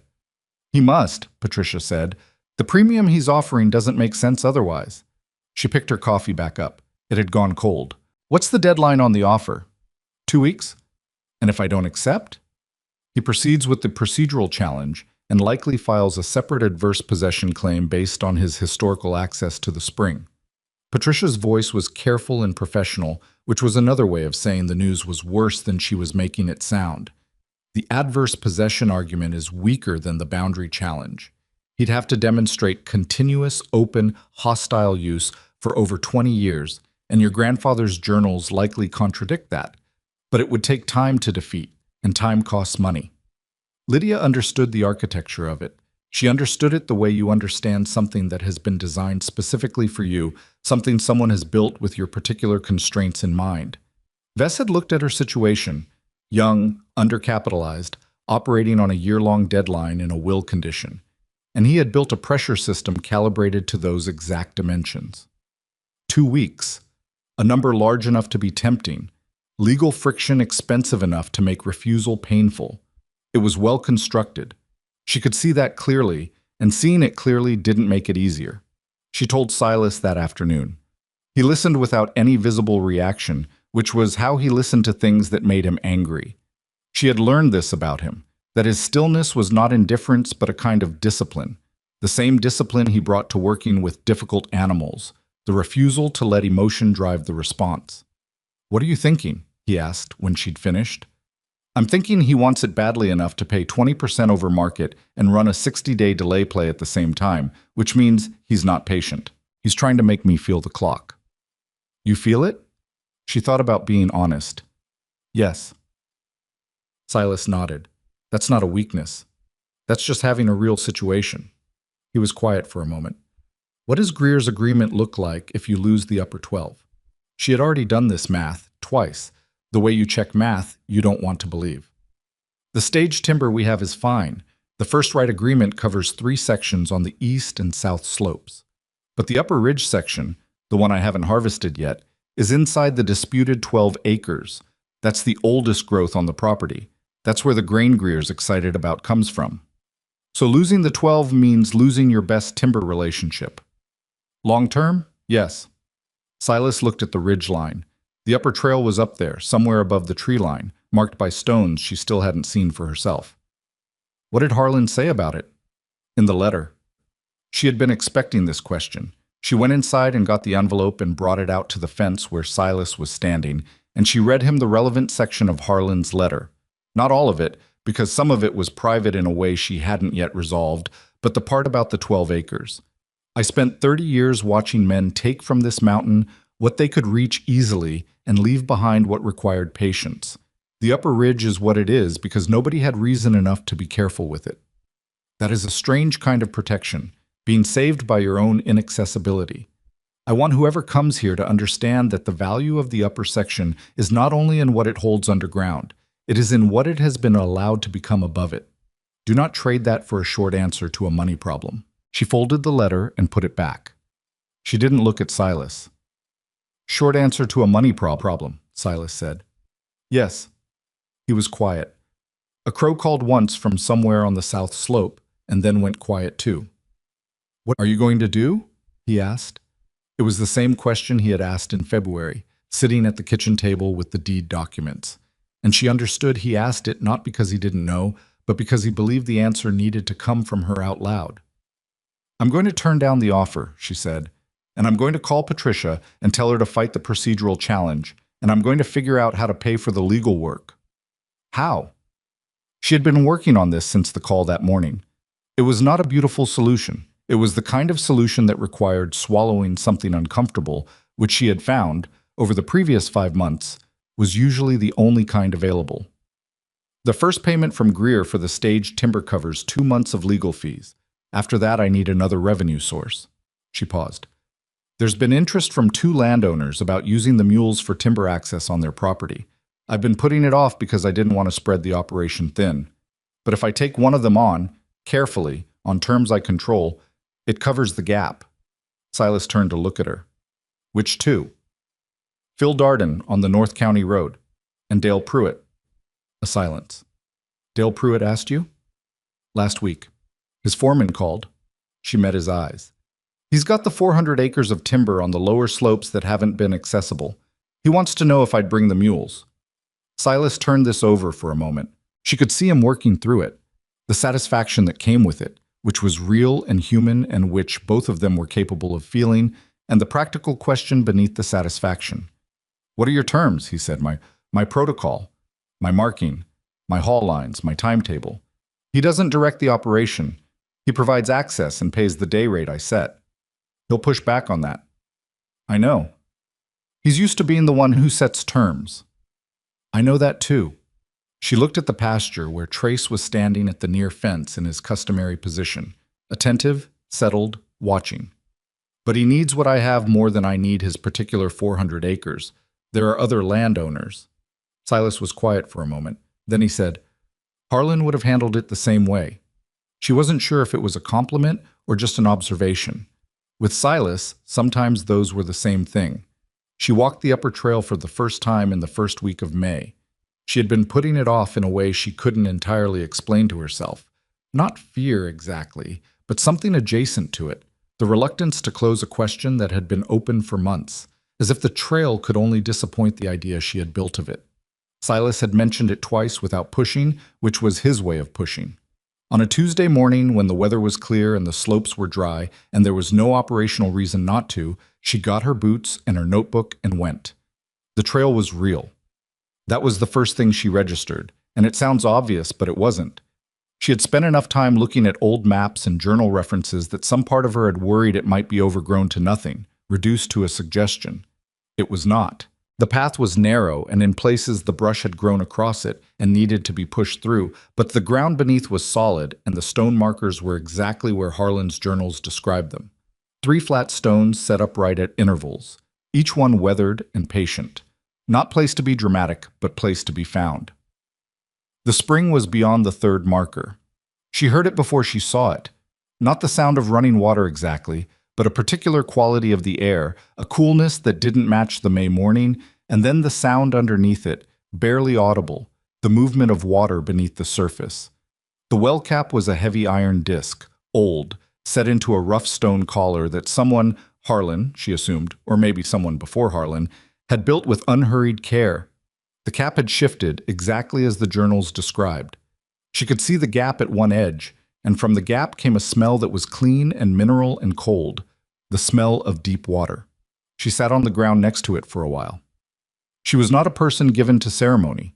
She didn't do anything significant in those few minutes.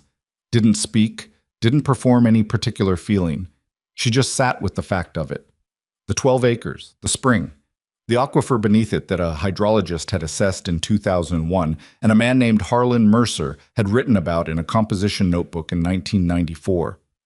All of it real, all of it here, all of it the result of a man deciding to wait for the right person. She wrote in her notebook for a while, not poetic observations but practical ones. The condition of the cap, the smell and character of what she could sense from the gap, the measurement of the stone collar, the angle of the slope above the spring and how it drained. She was going to need a geologist. She was going to need to understand exactly what the aquifer assessment from 2001 still accurately described, or what had changed in 23 years. She was going to need to think carefully about what development, if any, was appropriate, because Harlan's letter had said something specific about that too. What is there should serve the land first, not be served by it. And she intended to take that seriously. She walked back down the trail slowly, the way you walk when your mind is working faster than your feet. She called Patricia from the kitchen that evening and told her to reject Vess's offer formally and in writing, and to proceed with the defense of the deed recording on all fronts. Understood, Patricia said. I'll send the rejection tomorrow. Patricia, Lydia paused. I walked the spring today. A brief silence on the line. And? It's real. Another silence, this one with a different texture. My father believed your grandfather, Patricia said. He told me once that Harlan Mercer was the most careful man he had ever worked with, and that careful men are usually right about the things they're careful about. Lydia didn't say anything to that. It was the kind of sentence that didn't need a response. She was thinking about the old woman when she ended the call. The old woman's name was Cora Vance, and Lydia had met her in February at the feed store.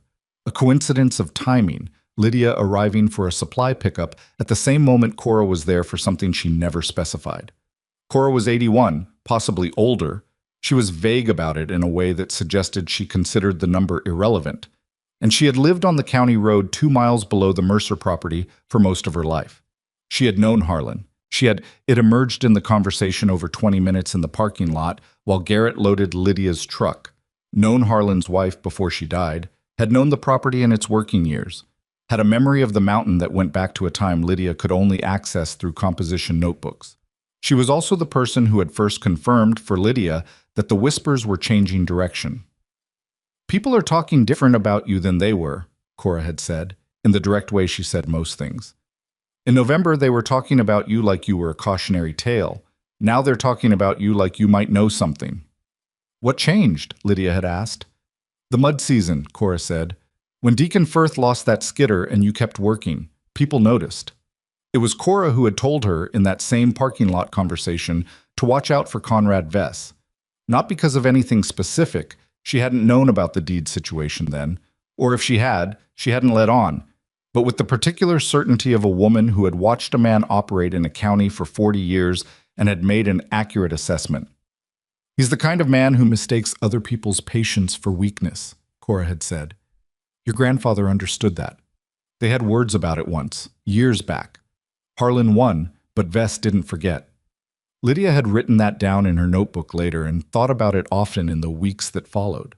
She visited Cora in early May, 3 days after walking the upper trail, bringing coffee from the diner because she had learned that Cora drank 3 cups a morning and appreciated it when someone understood this. She sat in Cora's kitchen, which was warm and slightly cluttered in the way of houses where a person has lived alone long enough that objects accumulate personal history. And she told Cora about the deed, about Vess, about the spring and the aquifer survey. Cora listened without interrupting, which was unusual for her. When Lydia finished, Cora was quiet for a moment. She looked at her coffee cup. She looked out the window at the county road. Harlan told me about the water, Cora said. Not the survey. Just that he believed something significant was there. He said it felt like a responsibility. She paused. He said that about a lot of things on that property. He felt the weight of it. So do I, Lydia said. Cora looked at her then, the direct, unsentimental look that was her primary mode of attention. I know you do, that's why you're still there. She wrapped both hands around her cup. Vess is going to make the next 2 months ugly. You know that. I'm expecting it. Expecting it and being ready for it are different things. Cora set her cup down. When he can't get the land legal, he'll try other ways. He's done it before. He'll make things difficult with the county permitting for your operation. He might try to pressure your buyers. He'll use what he has. Lydia thought about Eugene Greer and the first right agreement that was not yet finalized in writing. She thought about the timing. What would Harlan have done? Cora almost smiled. Harlan would have kept working and let the work speak for itself and driven Vess half mad with how little he reacted. She paused. But Harlan had 40 years on this county. You've got 6 months. Her eyes were steady and a little hard. You're going to have to build in 6 months what he built in 40, which means you can't afford to wait out everything. Some things you're going to have to meet head on. Lydia drove back to the farm thinking about that the whole way. The confrontation with Conrad Vess came sooner than she'd expected and in a form she hadn't anticipated. It wasn't legal. It wasn't a letter or a phone call or a motion. It was Vess himself, in person, in her driveway on a Saturday morning in mid-May. A heavy-set man in his late 60s, driving a truck that cost more than her farm's annual revenue, who got out and walked toward the barn where she was working and stood at the entrance with his hands in his jacket pockets. She had never seen him before. She knew who he was because Silas had pointed him out once, at a distance, in Delwood. You're Lydia Mercer, he said. It wasn't a question.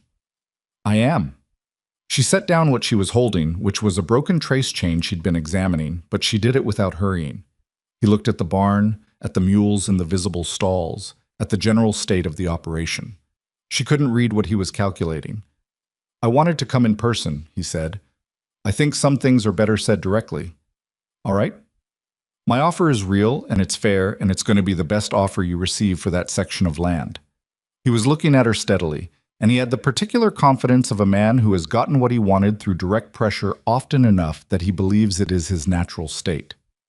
The legal process is going to take time and money, and I have more of both than you do. That's not a threat. It's a fact, and I'd rather you have it as a fact than find it out the hard way. She listened to all of this without interrupting. When he finished, she said, I appreciate you coming in person. He seemed slightly uncertain whether this was agreement or deflection. The offer stands through the end of the month. Patricia Oakes sent you our response yesterday, she said. I don't have anything to add to it. His expression shifted. Not angry exactly, but tighter. Your grandfather was a stubborn man. He was patient, she said. Those aren't the same thing. He looked at her for a long moment. Then he looked at the mule closest to the barn entrance, which was Trace, who had come to the gate of his stall and was regarding the visitor with his steady, unhurried attention. That your lead animal? Vess said. Yes. He looked at Trace for a moment. Something in his expression that she couldn't classify. Not softness, not quite. More like recognition of something he hadn't expected to see. Then he looked back at her. "You've got more of your grandfather in you than I expected." He walked back to his truck and left without another word. She stood in the barn doorway for a moment after the truck disappeared. Her hands were steady. She checked, because sometimes the hands know things the mind hasn't processed yet. They were steady. "He'll go harder now," she said to Trace, who blinked once and looked away, which was Trace's version of agreement. Silas had been up at the equipment shed when Vess arrived. He came down 20 minutes later and she told him what had happened, word for word, because Silas was the kind of person who needed exact information to give useful responses. "He came himself," Silas said when she'd finished. "Yes." "That's interesting." He thought about it.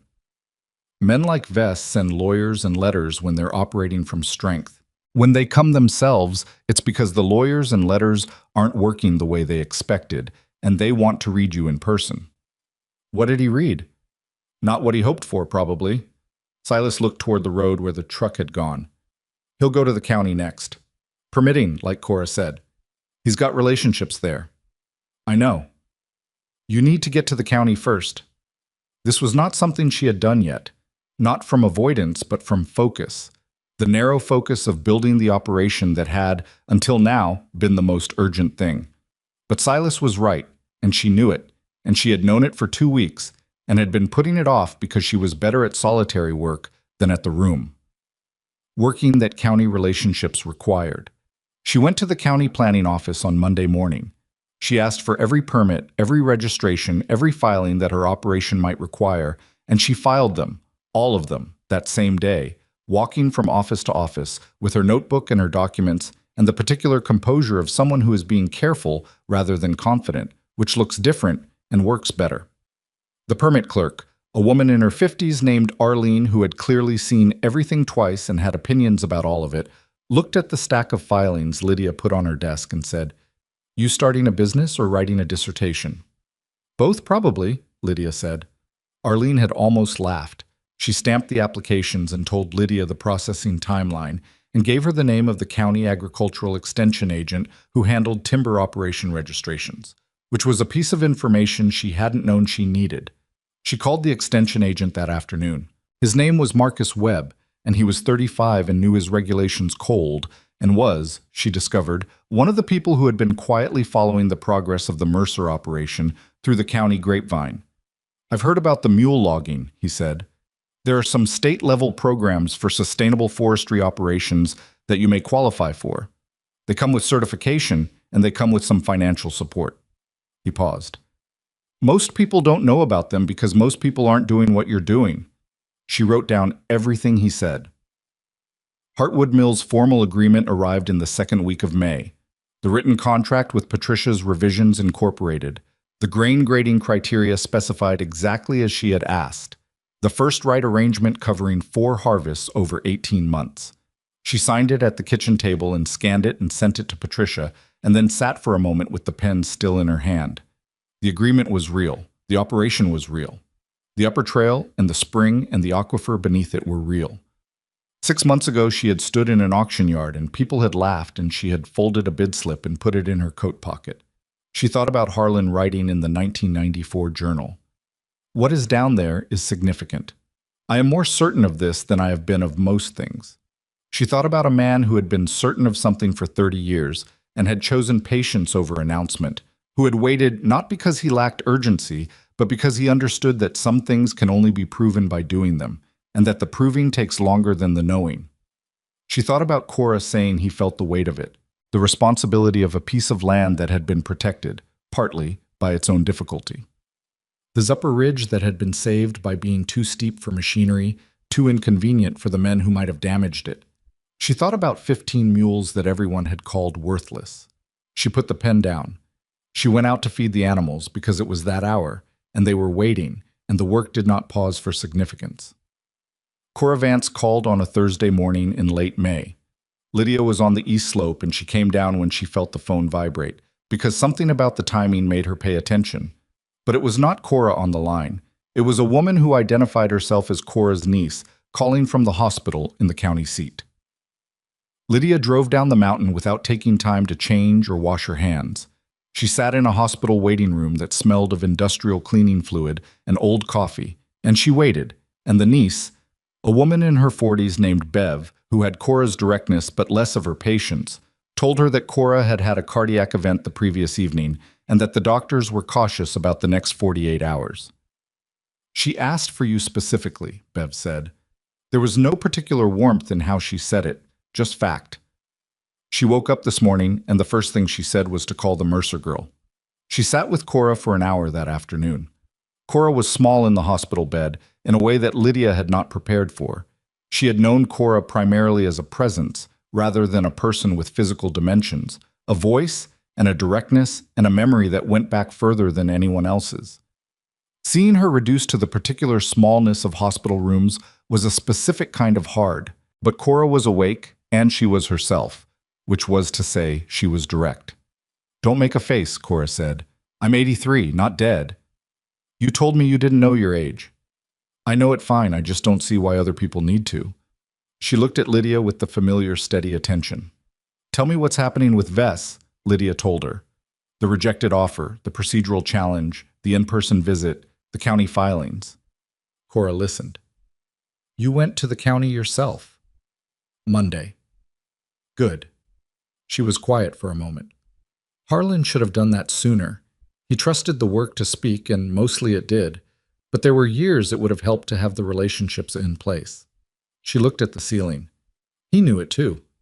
He was better with land than with people. I'm not sure I'm better, Lydia said. You're different, Cora said. Different is enough. She turned her head on the pillow to look at Lydia directly. I have something for you. It's in the house. Bev knows where. A box on the shelf in the back room, marked with an H. She paused. Harlan left it with me 20 years ago. He said to give it to whoever came to work the property, and meant it. She paused again. He told me what to look for. Told me I'd know when I found the right person. Lydia was very still. What's in the box?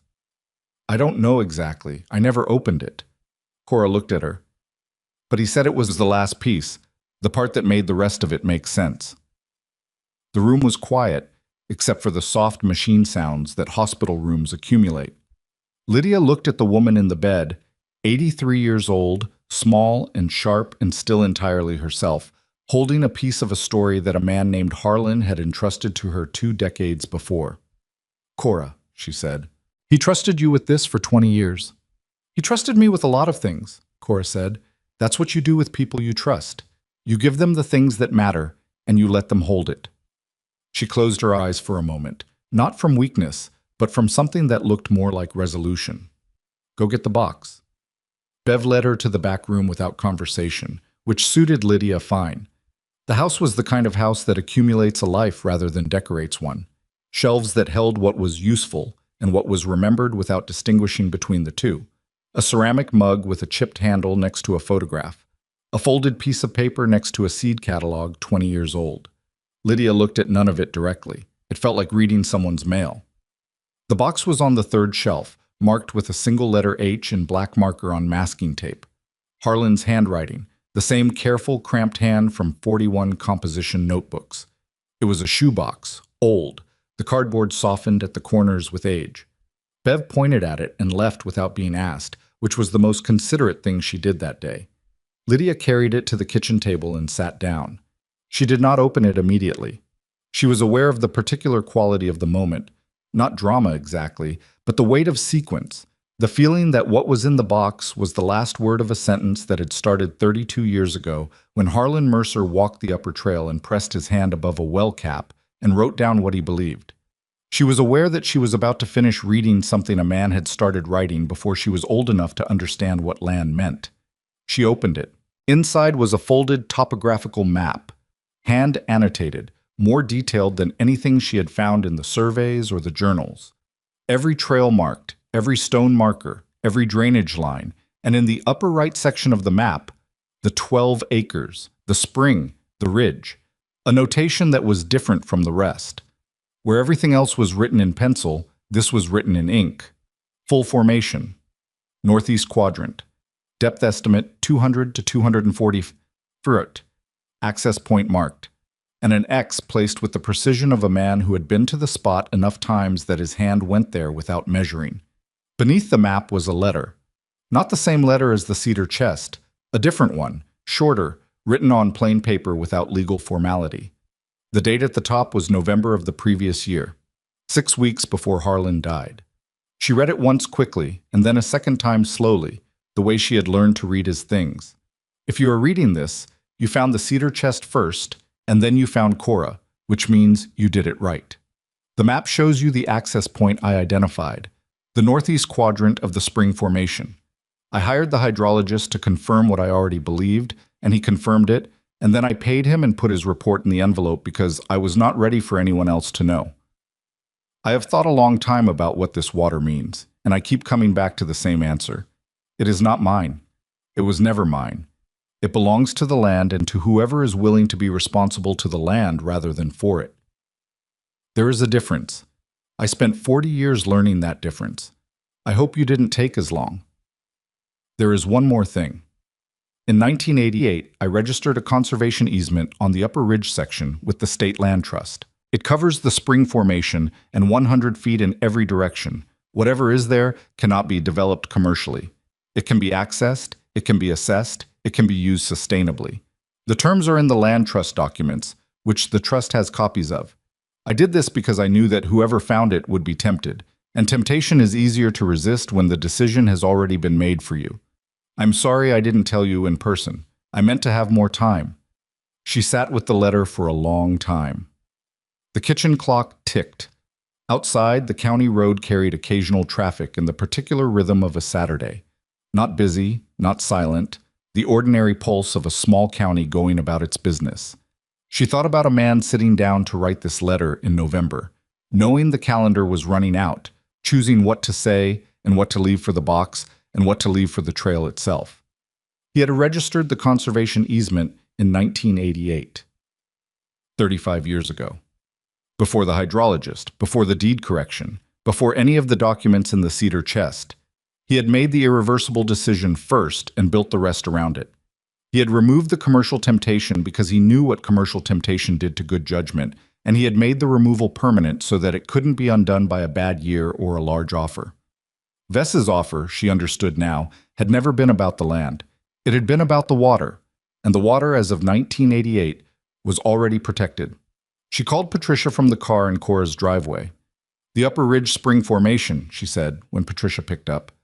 "There's a conservation easement registered with the State Land Trust, 1988. Harlan registered it." A silence. "Patricia." "I'm here. I'm thinking." Another silence, shorter. "If the easement predates Vess's adverse possession claim period, and 1988 does easily, then his claim fails on its face. You can't establish hostile use against a protected formation. And the commercial development angle he's been implying as leverage disappears entirely." Her voice had changed. Not excited exactly, but sharper. "Do you have documentation?" "Harlan said the land trust has copies. I have a letter referencing it." "Get me the land trust name and I'll pull the registration. If this is recorded properly, Vess's entire legal strategy collapses." She paused. "Lydia, this changes the timeline considerably." "I know. His attorneys will know within a week once I file. The procedural challenge becomes pointless and the adverse possession argument is dead. He has no remaining legal angle." She looked out the windshield at Cora's front porch, at the rocker on the porch that was empty and slightly crooked and had the look of something used every morning for years. "What does he have left?" "Pride," Patricia said, "which is sometimes the most expensive thing a man can have." She was right about the timeline. Patricia pulled the land trust registration within 2 days. It was clean, properly recorded, witnessed by the same Asheville attorney who had handled the 1991 deed correction and who had apparently been helping Harlan build this carefully, piece by piece, for decades. The easement covered the spring formation exactly as the letter described. It was, Patricia told her, one of the most comprehensively drafted easements she had seen, with specific language that closed every commercial exploitation angle while preserving the owner's right to access, sustainable use, and water rights for agricultural purposes. "He had a very good attorney," Patricia said.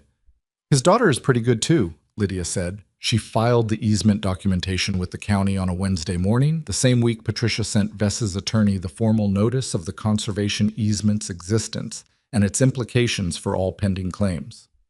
She did not hear from Vess directly. She did not expect to. Men like Vess did not call to concede. They simply redirected, and she understood that he had already moved his attention elsewhere, to something more yielding, because that was how men like him operated. They pressed until something gave, and then they moved on to the next thing. The fact that she had not given was, for now, enough. The procedural challenge to the deed recording was dropped the following week without comment. She was at the county clerk's office when the recording was finalized, not because she had to be there, but because she wanted to be. She wanted to watch the clerk stamp the document and log the recording number and set it in the processed stack, the action that translated everything Harlan had built: the journals, the survey, the hydrologist's report, the letter in the cedar chest, the box at Cora's, into something the county officially recognized. The clerk did it with the brisk efficiency of a person who processes dozens of documents a day and has no idea which ones matter. Lydia watched and said nothing and drove home. She stopped at the diner on the way through Delwood and had coffee and a piece of pie she didn't particularly need but ordered anyway, because some things deserve a small acknowledgement. The pie was mediocre. She ate all of it.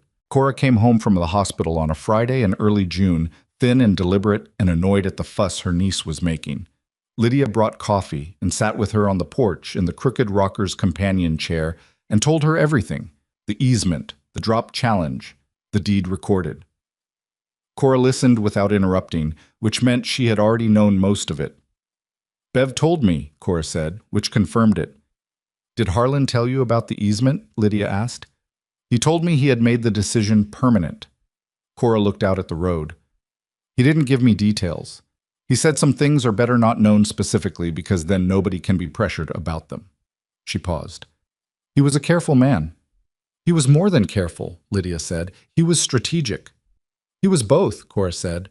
"Careful men aren't always strategic. Strategic men aren't always careful. He was both at the same time, which is harder than it sounds." She looked at Lydia. "You're starting to be both." "I'm still more careful than strategic." "That's fine. You've got time to even out." She picked up her coffee. "What are you going to do with the spring?" "Marcus Webb, the extension agent. He knows a hydrologist who does assessments for the state conservation programs. I'm going to have the formation assessed properly, updated from Harlan's 2001 survey." She paused.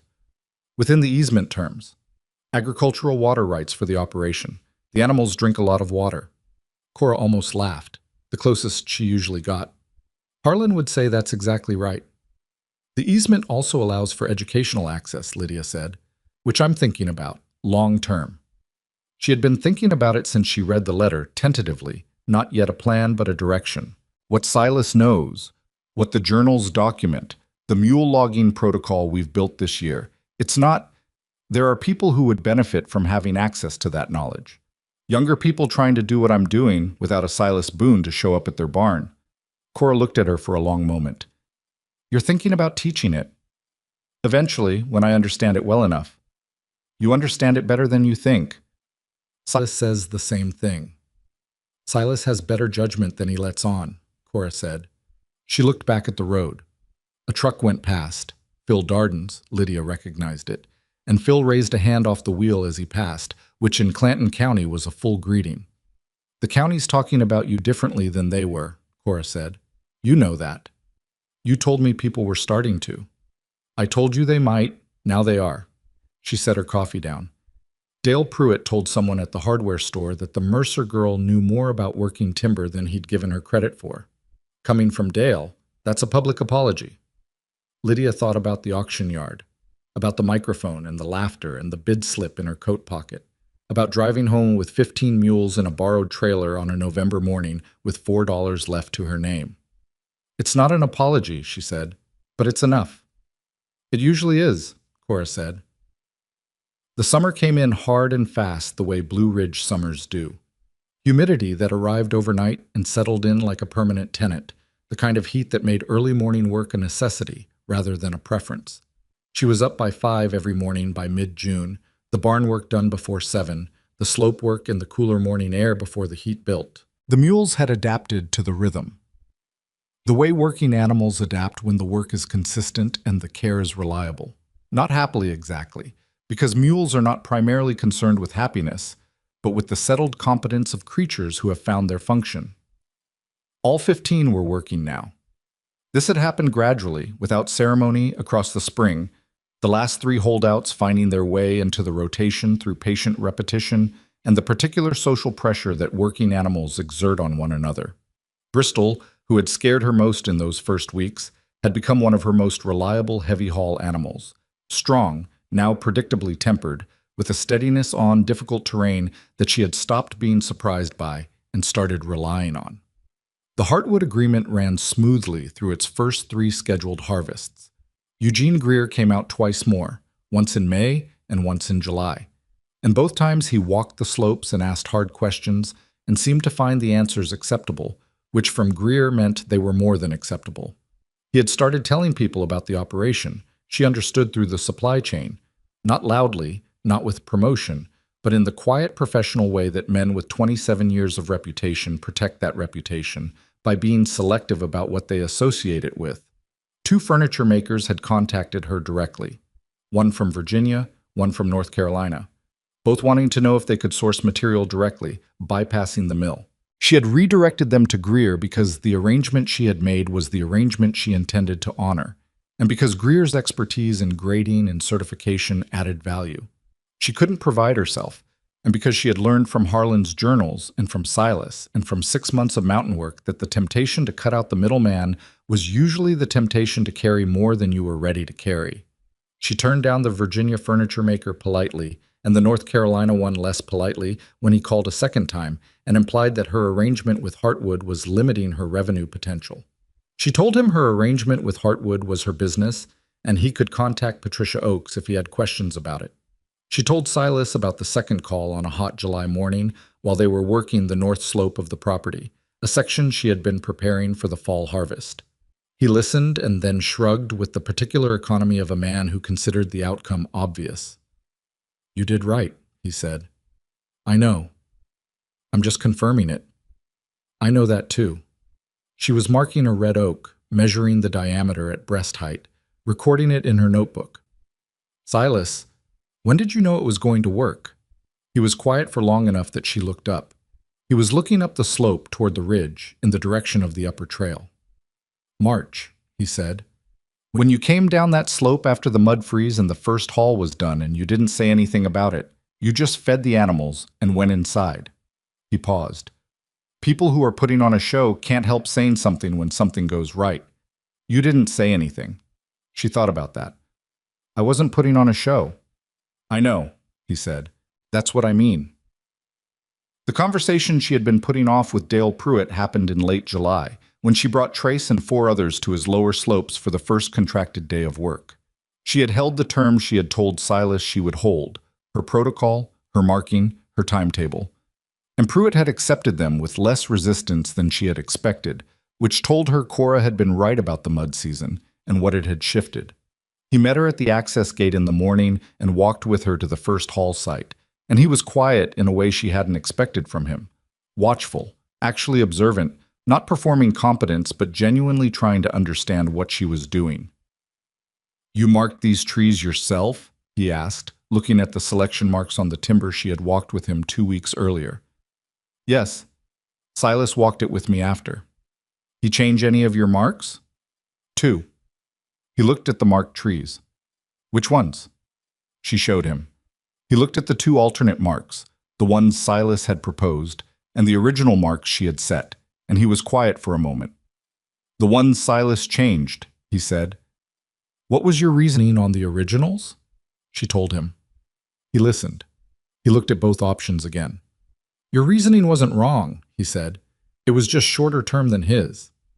"Yes," she said. "That's what he told me." Dale Pruitt looked at her for a moment with an expression that was not warm exactly, but was genuine, which was worth more. "I was wrong about you," he said.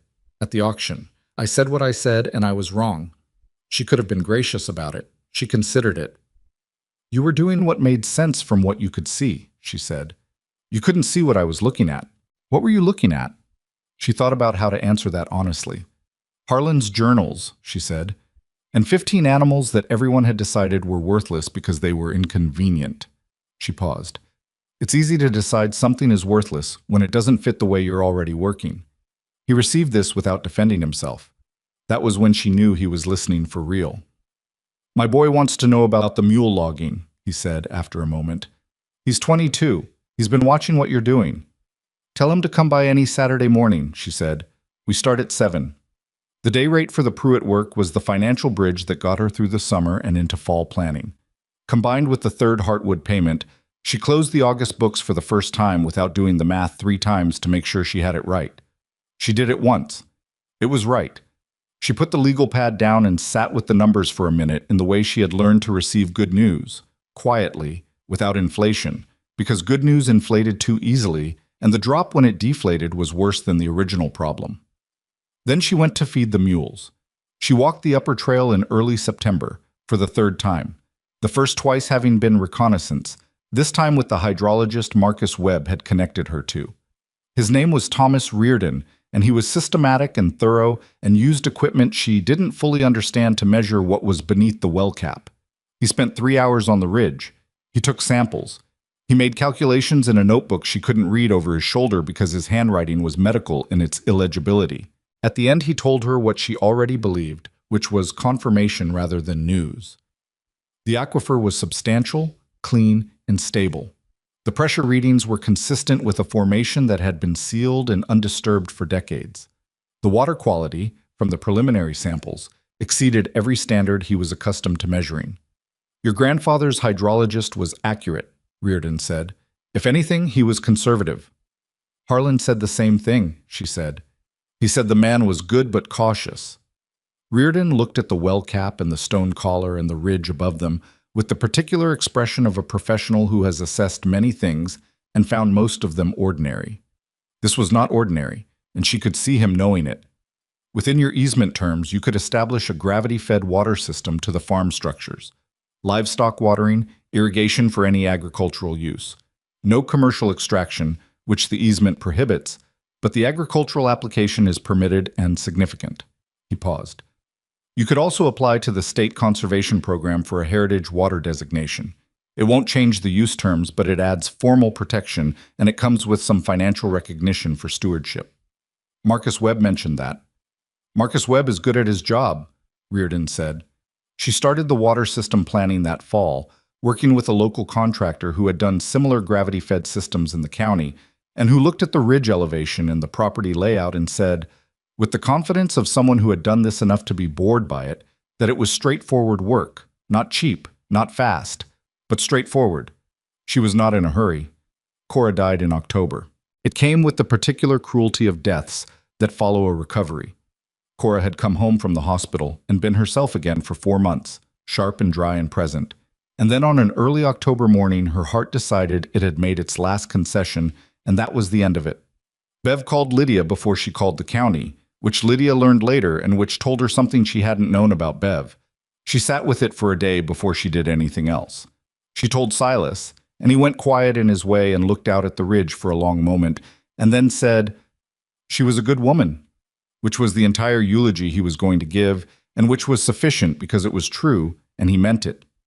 She went through the week after Cora's death doing what she always did, the animals, the slopes, the notebooks, the phone calls, because that was what Cora would have considered appropriate, and because there was no version of grief that excused her from the responsibility of 15 animals who didn't understand it.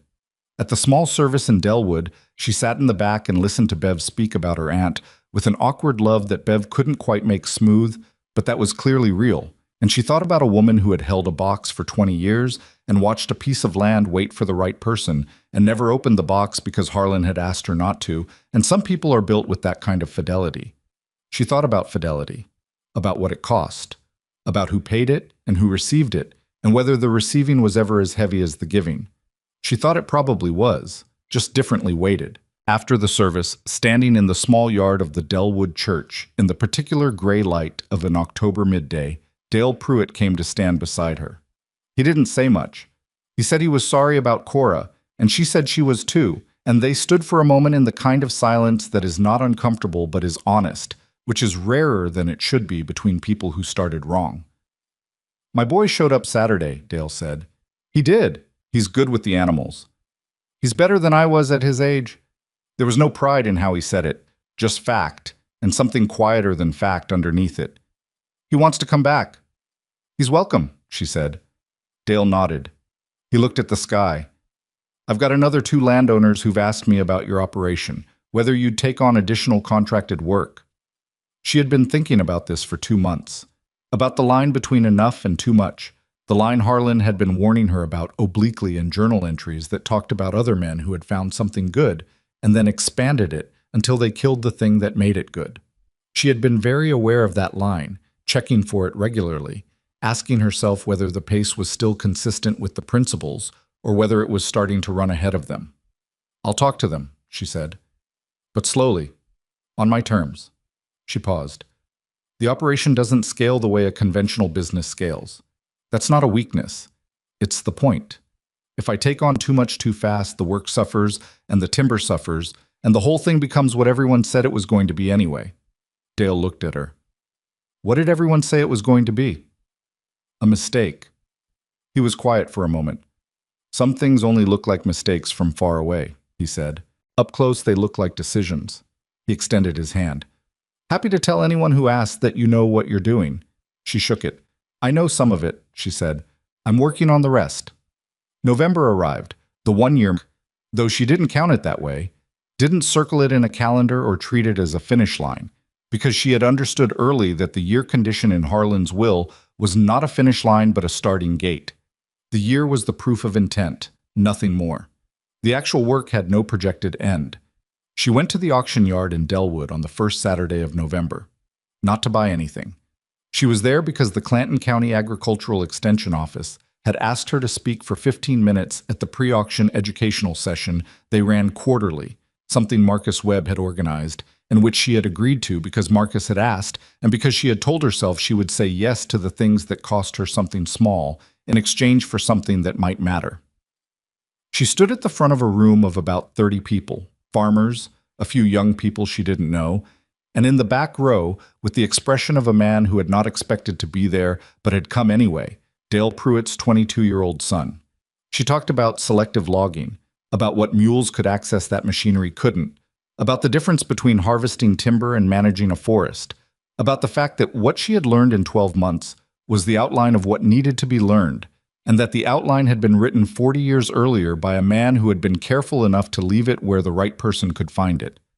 She did not talk about vests or the auction or the laughter or the $450 bills. Those were parts of the story that were hers to keep.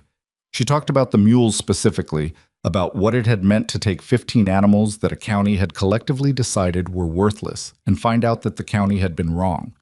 Not because the animals were secretly exceptional, because they were exactly what they appeared to be. And what they appeared to be was genuinely useful, and the failure had been in the looking rather than the looking at. People decide what something is worth based on what they currently know how to use, she said. When the knowledge changes, the value changes. The thing itself was always the same. She paused. That's true for animals. It's true for land. It's probably true for more things than we tend to admit. Afterward, 3 people came up to ask questions. One of them was a woman in her 30s who had just inherited a property in the adjacent county and was trying to understand what her options were. Lydia talked with her for 20 minutes. She gave her Marcus Webb's number and Patricia Oakes's number and the title of the first book she had found actually useful in those early November weeks before Silas showed up. She did not tell the woman it was going to be easy. She did not tell her it was going to work. She told her what she knew, which was that the work was the thing, and the work was longer than the plan, and the only way through the gap between them was to stay. She drove back to the farm in the November afternoon light, thin and angled, the same quality it had been 1 year before when Silas walked into her pasture for the first time and told her Trace had been waiting for her to figure something out. The ridge was bare-limbed against the sky. The leaves were mostly down, the mountain's bones visible in the way they only are from November through March, the skeleton that the green months hide. She pulled into the driveway and sat in the truck for a moment before getting out. The operation was real. The deed was recorded. The spring was protected. The agreement with Heartwood was into its second phase. Silas came 3 mornings a week now, instead of 5, because 3 mornings a week was what was necessary, which meant something about how far she had come. The mules were in the pasture and the barn, and all 15 were alive and working and fed. She thought about Harlan writing in a composition notebook in 1994. I am more certain of this than I have been of most things. She thought about what it meant to be that certain about something you couldn't yet prove, to be certain enough to wait 30 years for the proof to walk up your driveway. She thought about the kind of faith that isn't religious but is still absolute, the faith in a process, in a patience, in the stubborn conviction that the right work done the right way eventually becomes undeniable. She thought about Cora in the hospital bed saying, "Go get the box," with her eyes already closing again. She thought about 15 mules in a borrowed trailer on a November morning, tired and thin and recalibrating to new ground. She got out of the truck. She walked to the pasture fence. Trace was at the near edge, where he usually was at this hour. Attentive, unhurried, watching her come across the yard with the steady focus of an animal who has decided you are worth paying attention to. She leaned on the fence and looked at him. "Same time tomorrow," she said. He looked at her for a moment. Then he turned and walked back into the pasture, where the others were, where the light was going down in the particular way it goes down in the mountains, fast and then sudden and then done. And she watched until she couldn't see him clearly anymore. Then she went inside and started the propane stove and put the kettle on and opened the 41st composition notebook, the last one, the one from the final year, the one she had been saving without admitting she was saving it. She turned to the first page. She started to read.